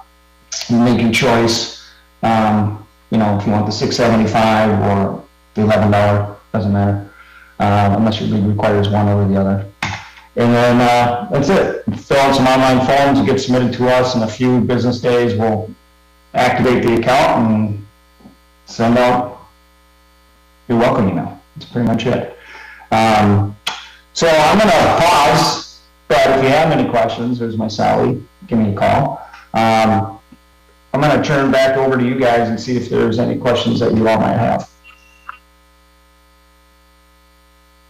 Yeah, Troy, we actually do have a question. I don't have a lot of the specifics, so I can't give you a great amount of detail, but we had a situation come up recently where one of the leagues did a background check on an individual. It came back clean. They later found through another source, not through an organization like yours, that this individual had some background issues. So they ran another background check, and it still came back clean. And yet, in the middle of all this time, the sheriff's department came to serve a warrant on the guy as a sex offender. So our question to you is, what is the time lag from the point where a conviction is made, regardless of jail time or anything else, to the point where a database like yours would be able to pick that up? The short answer is it depends. So first and foremost, we're all innocent until proven guilty, right, in the United States. So we have to let the courts kind of do their thing. Just because you've been arrested for a sex crime doesn't make you a sex offender. So it really depends on where the case was heard and adjudicated. I mean, if they were arrested, charged, think about maybe they went to jail till their hearing, then they have a hearing, then they go to a jury trial. I mean, it could be months, years. I mean, look at the January 6th insurrection. I mean, those people have been sitting in jail for a year and a half, and they still haven't been charged with crime. So it really depends on how fast the court's going to hear the case and make the conviction. If it was dismissed, we wouldn't report a dismissed case. Doesn't mean we committed the crime or not. It's just that the jury found him innocent until proven guilty. So It really is a case-by-case scenario. I mean, there's a lot more we could be doing for our background check program and spending $50, $60 on this type of stuff. So just because we have a couple of packages are really designed to eliminate the risk as much as possible. But in my professional 25 years, you can never do enough. I mean, you could be fingerprinting people and running through, the sheriff's offices, and you could be running through the private sector and still miss records. The challenge with the United States, unlike Canada, is we're a county-by-county criminal system. There's over 3,100 counties that are not communicating with one another. Not even the FBI has a full, true nationwide criminal database on every American. So we're just in the market to, provide at least some type of insurance, but to say that we're going to find everything, it's not even humanly possible in the United States, unless you're searching every single county. And then there comes into a play where we had a case last year where a coach literally didn't even use his legal name or his date of birth because he was a known criminal. So he used his middle name as his first name. And so we didn't find his record because we weren't looking under the proper identity of the coach. So it's important that these leagues and associations at least look at the driver's license or request some type of legal identification so that we know what their name is and their date of birth. That's the advice I'd give. Yeah, that's a great piece of advice, and I think most of our associations are doing that. I guess it's a little troubling to know that no matter how thorough we can be, things can slip through. So let me see if we've got any other questions in the room.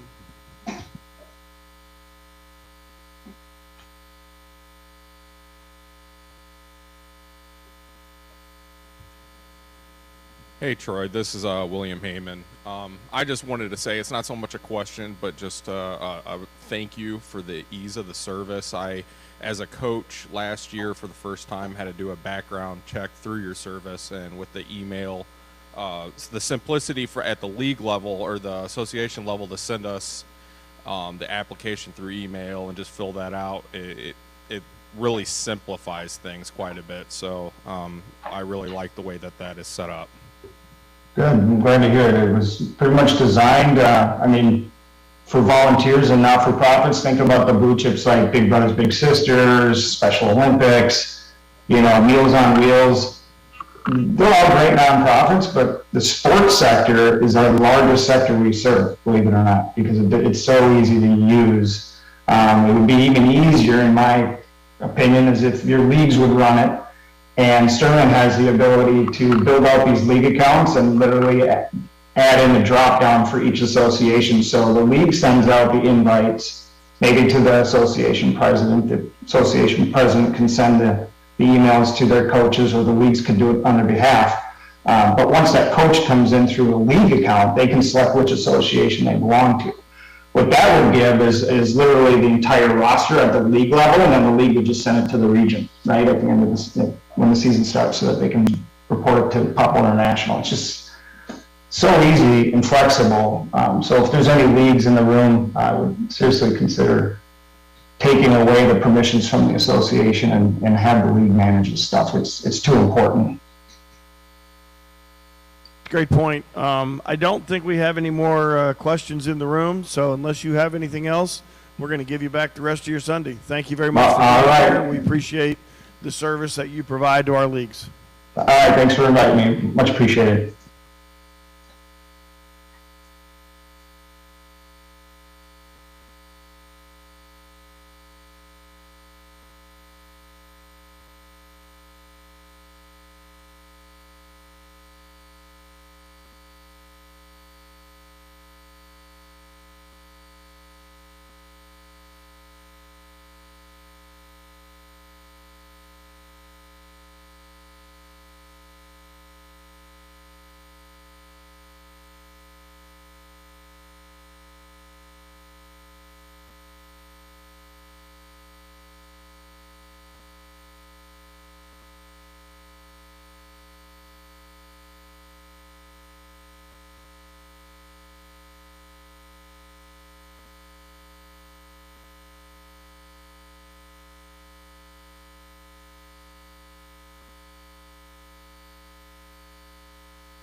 Hi, Carly, can you hear me?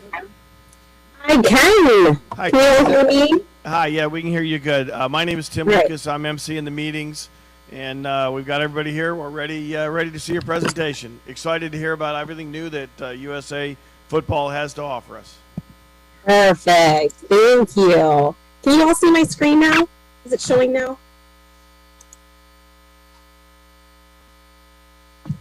We can see you, but we don't see any presentation. Are you going to put up the power? I'm going to put that up here quickly. Okay, but yeah, yes. we can see you. So, Great. Thank you. perfect. Well, hey guys, good afternoon. Hopefully you're all having a fun and informational weekend. I certainly wish I could be there all in person with you all, but due to some work and travel commitments, I unfortunately wasn't able to make that happen this year. But fingers crossed that I'll have the opportunity again next year to come down and meet all of you in person. Get to know a little bit more about you and each of your leagues. But until then, happy to join virtually to share some updates and some new information for all of you to take back to your team. So again, before I start here, just a quick introduction. I know everybody probably already sees my name up on the screen, but I am Carly Frye, the Central Regional Manager here for USA Football. So began my journey here with USA Football back in January after being athletic director for 6 years up here in Madison, Wisconsin, where I'm actually still located. So happy to be with USA Football now to share my experiences operating youth sports, specifically youth football programming with all of you, and hopefully help you, simplify operations from year to year, as well as grow your football programming in your community. So, again, happy to be here. I know you guys are all probably tired. It's been a long weekend. You're probably, looking to wrap up for the day. So I'm going to try to keep it short and sweet. Share a little presentation I have and go, hit some main topics and questions that I've been seeing coming in from other leagues across the region. And then hopefully leave some time here at the end to answer any questions. I know we've had about a half an hour here today, but like I said, I'll hopefully breeze through it. And then if you have any questions, jot those down right now. Feel free to take screenshots, pictures of the presentation that I share. But again, jot down those questions and hopefully I can help address them here at the end. So let me just share my screen. All right.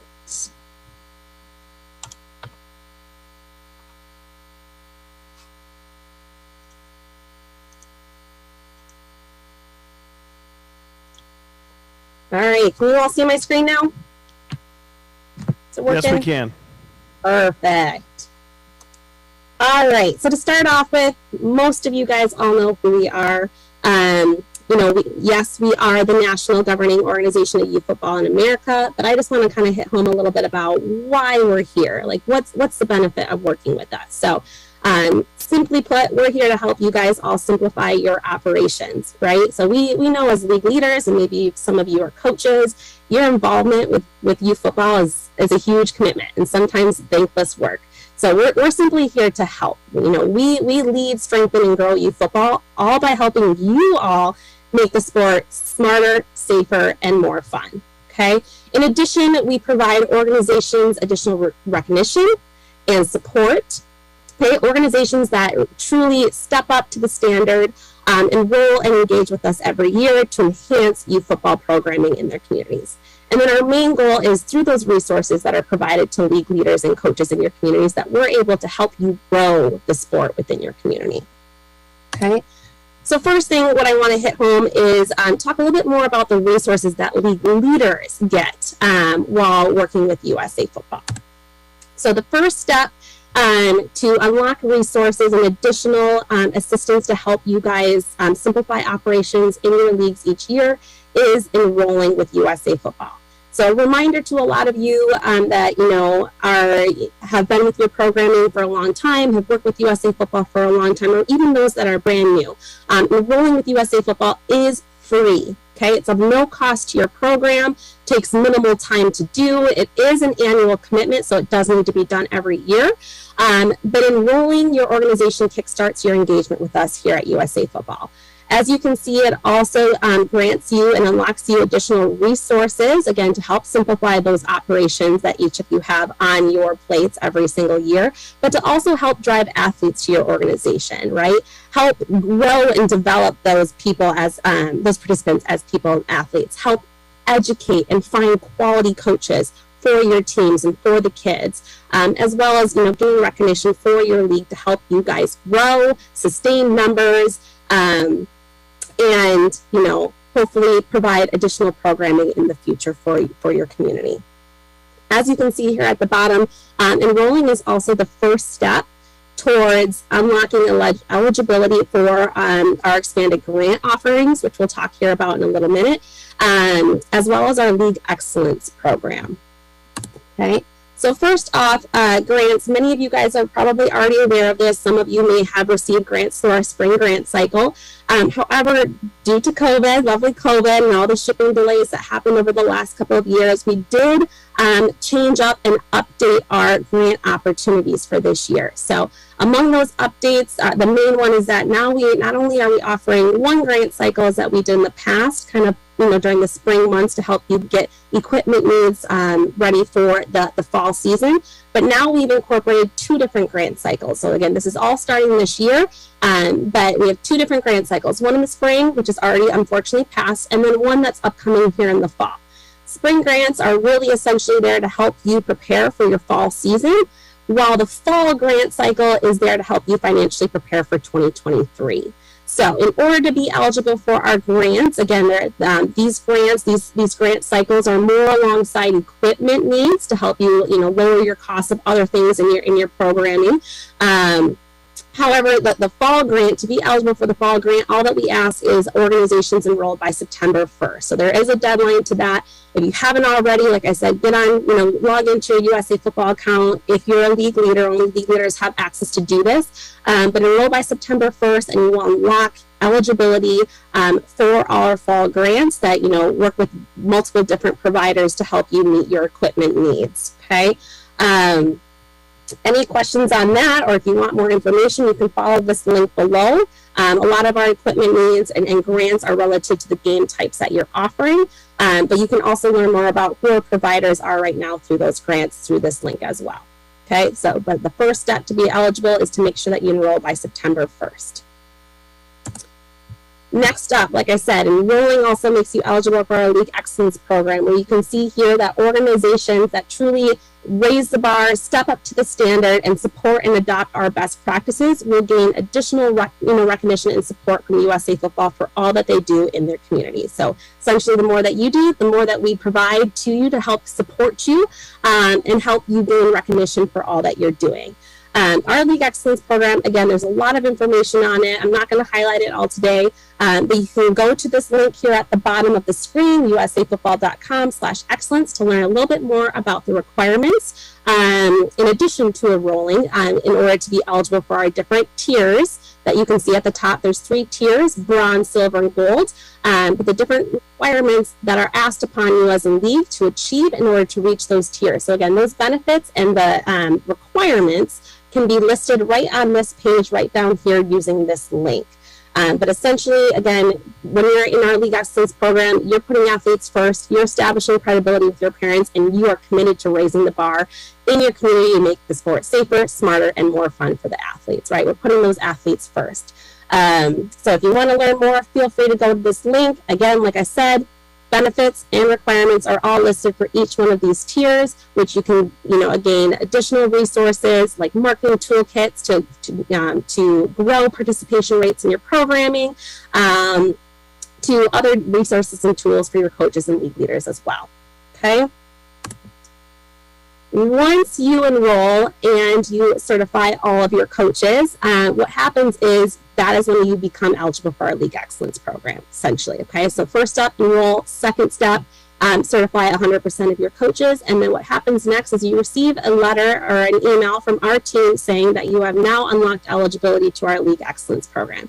You are going to be asked to complete a step at that point. So maybe some of you have already received these letters. You're already filling out your tier determination. But just for some of you that haven't yet gotten there, because I know the season still hasn't started and it's about to here in a few weeks, Just look for some more information coming your way as you reach those levels and complete those steps on tier determination. So again, tier determination is just an extra step that you need to complete. It's just a series of questions relative to your programming and your operations that will help us determine which tier, so bronze, silver, and gold, your program actually falls into and qualifies for.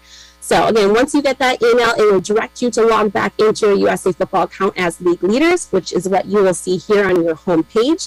Many of you as league leaders can already see this on your home page when you log in. So again, this is the home page right here, as you can see right in the middle, is your status within the League Excellence Program. Some of you might be in progress, but it's only going to show up there if you're enrolled. So if you're enrolled, you'll see your progress level right here for League Excellence Program, stating maybe you're at 55%. Maybe you only have 55% of your coaches certified. And you're going to be able to continue to track that through your certification report in your dashboard.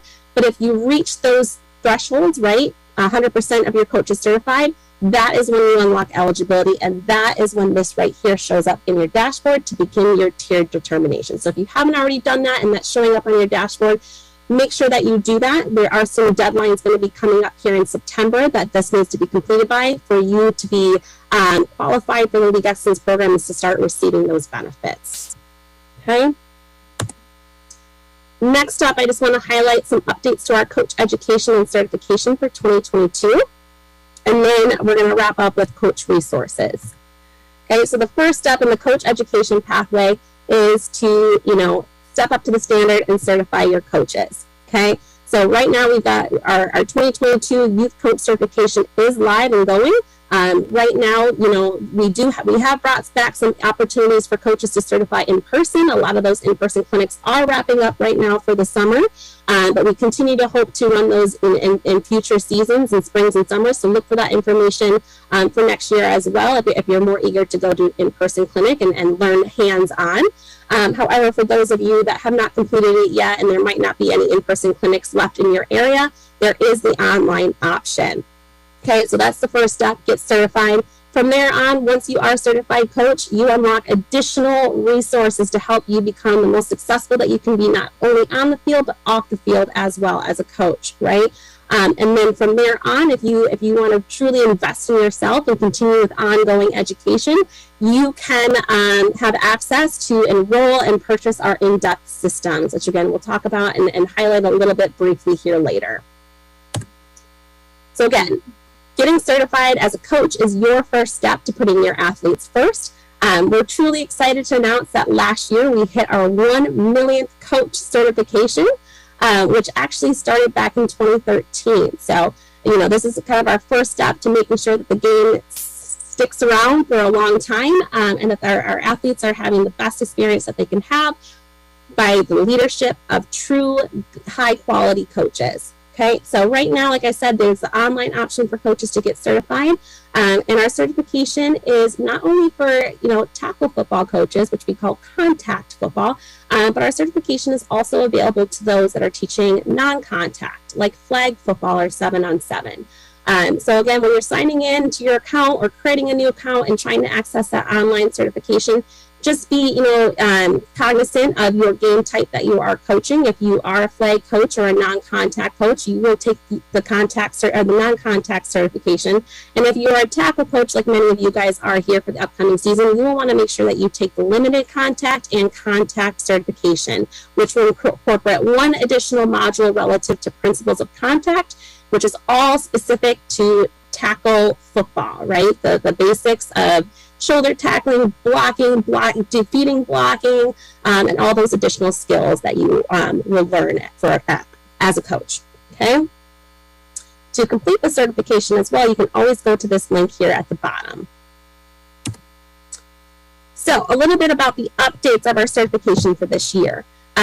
Just a couple things that were added this year. We got a lot of feedback from previous season about our certification and what needed to be changed and approved upon. So we heard all of your feedback. We spent a lot of time on our certification this year to make it truly the best experience for all coaches. And I have to be honest with all of you, we've only really gotten positive feedback about the content thus far. So Some of the main things that obviously we always prioritize is health and safety and abuse prevention. So those modules will be in everybody's certification, whether or not they're contact or non-contact coaches.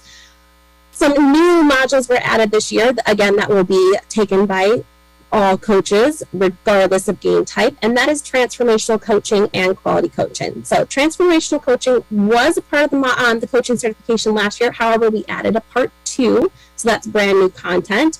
And then the quality coaching, which is essentially called Foundations of Quality Coaching, is also a brand new module brought to all of you this year. So again, we fully revamped our certification, all new content, videos, speakers, all of that to make sure that's the best experience for all of you. Non-contact coaches, they're going to take the 4 first modules here that you see on the screen, okay? If you're a contact coach or even a limited contact coach, like if you're teaching tackle bar, padded flag, stuff like game types like that, you are actually going to take all of these modules. So the principles of contact, like I talked about before, is truly that module specific to tackle football and teaching techniques. Okay? Beyond certifying, you unlock all these additional resources over here. So our contact manual, player progression guides to really truly work with each individual kid on your team to see how they're progressing through the season. Practice plan. So as a certified coach, you unlock 48 different pre-made practice plans that are all age specific relative to the grade or the age group that you're coaching. So we do break it down into 4 age groups, so 5+, 8+, 10+, and 12+, and there's 12 pre-made practice plans for each of those. So whether or not you're a returning coach, you're a new coach, again, we're helping to try to take off that workload off your shoulders and give you templates to take back to your other assistant coaches or to your teams to help build upon and improve practices throughout the season. And then on top of that, you gain access to our Coach Planner app, a great resource for coaches out there that, you know, it's all truly in the fingertips of your palm, all through an app on your phone, which allows you to not only develop your practice plans and build templates through your phone, access hundreds of different skills and drills to help, help you plan your practices each day, but it also allows you to communicate to parents throughout the season as well. So a great app. If you're not familiar with it, I truly encourage you to research it on our webpage, learn more about it, download it, and utilize it this season. And then lastly, ongoing education through our tackle systems, as well as other resources and benefits that certified coaches receive from us throughout the year. Okay. One of the things I get asked most oftenly is from league leaders saying, hey, one of my coaches came up to me and they said that they certified, they have their certificate, but I can't see them on my dashboard. Why is that? Like, they're just not showing up. The reason why is, as league leaders, again, as you enroll, you unlock access to track coach certifications every single year. If you don't enroll, you don't unfortunately have that opportunity. But once you do enroll, you unlock that feature to track every single coach that is associated with your program in your organization. So again, if you're not seeing a coach show up underneath your certification report as a league leader in your dashboard, that should kind of signal or trigger the idea or the thought that that coach may not be associated with your program. So I'm getting a lot of questions on how do coaches do that. And I'm going to show you right here just kind of a quick little screenshot of what it looks like in your own dashboard as a coach, as coaches can actually associate to an organization by themselves using their own dashboard in their own USA Football account, okay? Either they can also, if they're brand new to USA Football, they can also do this while creating an account in step number 4 of the creation process.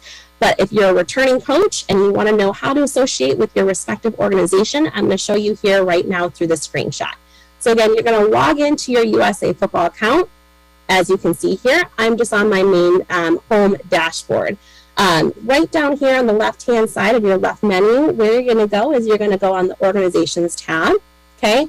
And this is kind of what it looks like at the top, right? It's going to explain about your organizations, and right below it, if you're associated with any organizations, it's going to show you exactly which programs that you've been associated with, and it's going to give you the option to leave them if you want to. Like maybe you're no longer with them anymore, and you're now coaching for a new program, okay? From there, you're going to scroll down that screen right under where it shows which organizations that you're currently associated with. You're just going to simply scroll down, and right under Find New Organizations, you're going to type in your organization's name. You're going to click Search, and then, as long as your program is enrolled with USA Football or has an account with USA Football, they don't necessarily need to be enrolled, but as long as they have an account with us, they should show up right below here, and you should be able to click Associate. Simple as that. So all you got to do is, as a coach, sign into your account, go to the Organizations tab, scroll down, and search for your organization and associate. So again, a lot of questions always coming in from me as a league leader. I am always happy to help if coaches have troubles or issues with this, as I can always associate them myself or one of my team members can, but just notify your coaches that they too can do this themselves in the matter of 5 seconds using their own dashboard. Okay? All right, so lastly, I know I'm breezing through this, but lastly, I just want to talk about coach resources here. Again, these are the resources that coaches gain after completing their certification with us for 2022. So again, as we showed on that little screen, coaches unlock all these different access, including some things that are new this year to not only coaches but to league leaders as well. Some of our virtual engagements and webinars and different roster templates and call sheets, and something new that we're actually hoping to bring here or make live here soon is some blogs from some of our master trainers for coaches to follow along and kind of experience the life of some of our other coaches and how they can relate to it. Some of these coach resources we go into depth on in some of our online virtual engagement webinars that I know a lot of you as league leaders maybe received from your league commissioners that they received from me. However, I did include the link here below. This is very important. I would screenshot this, take a picture, write it down. But a lot of programs right now are not, familiar with this. They don't know that this is available to them, and there's a lot of great resources on this page. There's, every single quarter of the year we do different live virtual engagement webinars that you guys can join live and listen to the pros, talk about the relative topics that, that session is created for. We do record every single one of these virtual webinars, so those are all accessible right now through this link. A lot of them talk about enrollment, our football development model, league excellence program, more in depth. And you can take your own time to watch them, rewatch them, share them with other league leaders or coaches. But right now, like I said, the coach resources webinar we've done a couple times. The recordings are all listed on there, and they talk about each and every single one of these resources that they get more in depth and hopefully answer any other questions they have about those resources and how they can continue to grow and be more successful on the field. So again, highly recommend you guys to all take a look at that virtual engagement webpage on our website, and all those recordings are free. You just got to sign in using your credentials, and then you have access to all those videos to share with your coaches and other league leaders. Okay, and then lastly, like I said, coaches that do certify with us are able to, if they would like to, invest in themselves and continue with ongoing education. So new this year, we did incorporate and build a new system specific to youth football. Okay, and a lot of this information within the system can be used across all game types, whether you're coaching non-contact, limited, or full contact. The youth system is available for certified coaches at an additional charge, so $30 per individual, or $300 for a team license, which gives access to 10 coaches. But as you can see here, there's additional lessons, videos, skills, drills that the coaches unlock when they sign up. And again, it's of their choice. It's not required. It's just for coaches that truly want to invest in themselves and learn more to make sure that they're being the best that they can be for their athletes. So again, the link at the bottom of the screen is available for you to learn more about the systems. But as a certified coach, you also unlock one of our systems for free, and that is our shoulder tackling system. So again, utilize this link at the bottom, learn more about our systems and how you guys can become even better coaches than you are today. Okay, and that's it. So I know I breezed through it. You may have some questions. So at this time, I kind of want to open the floor for any questions that are out there. But then I also, before I end here today, just want to share my contact information with all of you, as well as one of my team members. So Nowadays, it's not just us as regional managers overseeing everything in our region. We have teams below us as well.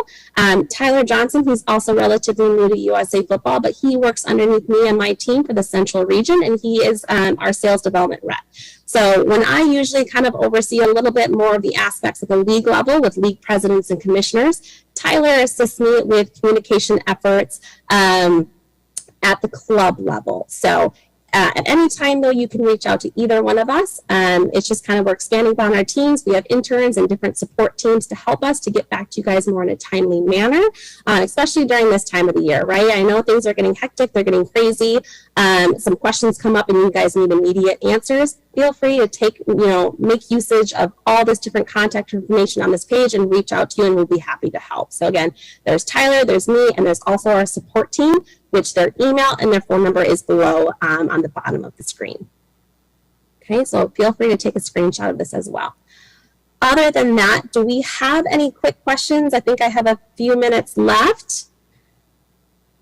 Yep, we actually do, Carly. That was a tremendous amount of information. Thank you for all that, and appreciate you sharing your contact information. We do have one question here on the floor. Hold on one second. Hey, Carly, it's Amy from Northern Indiana. So Hey, you Amy. know that we did flag football this year, and if we did flag, they had the option to take non-contact course, which is shorter. For fall, they got to take the full contact. Here's the problem that Jamie and I have been running into.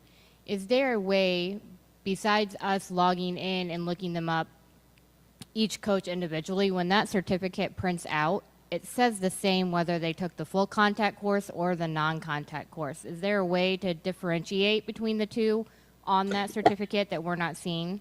That's actually a great question, Amy. That may be something that I need to take back to my team and get back to you on.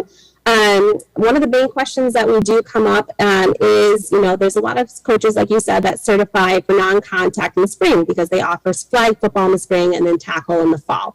What we do typically encourage, if coaches know that they're going to be coaching both flag and fall tackle, we encourage them to take the contact certification in the beginning.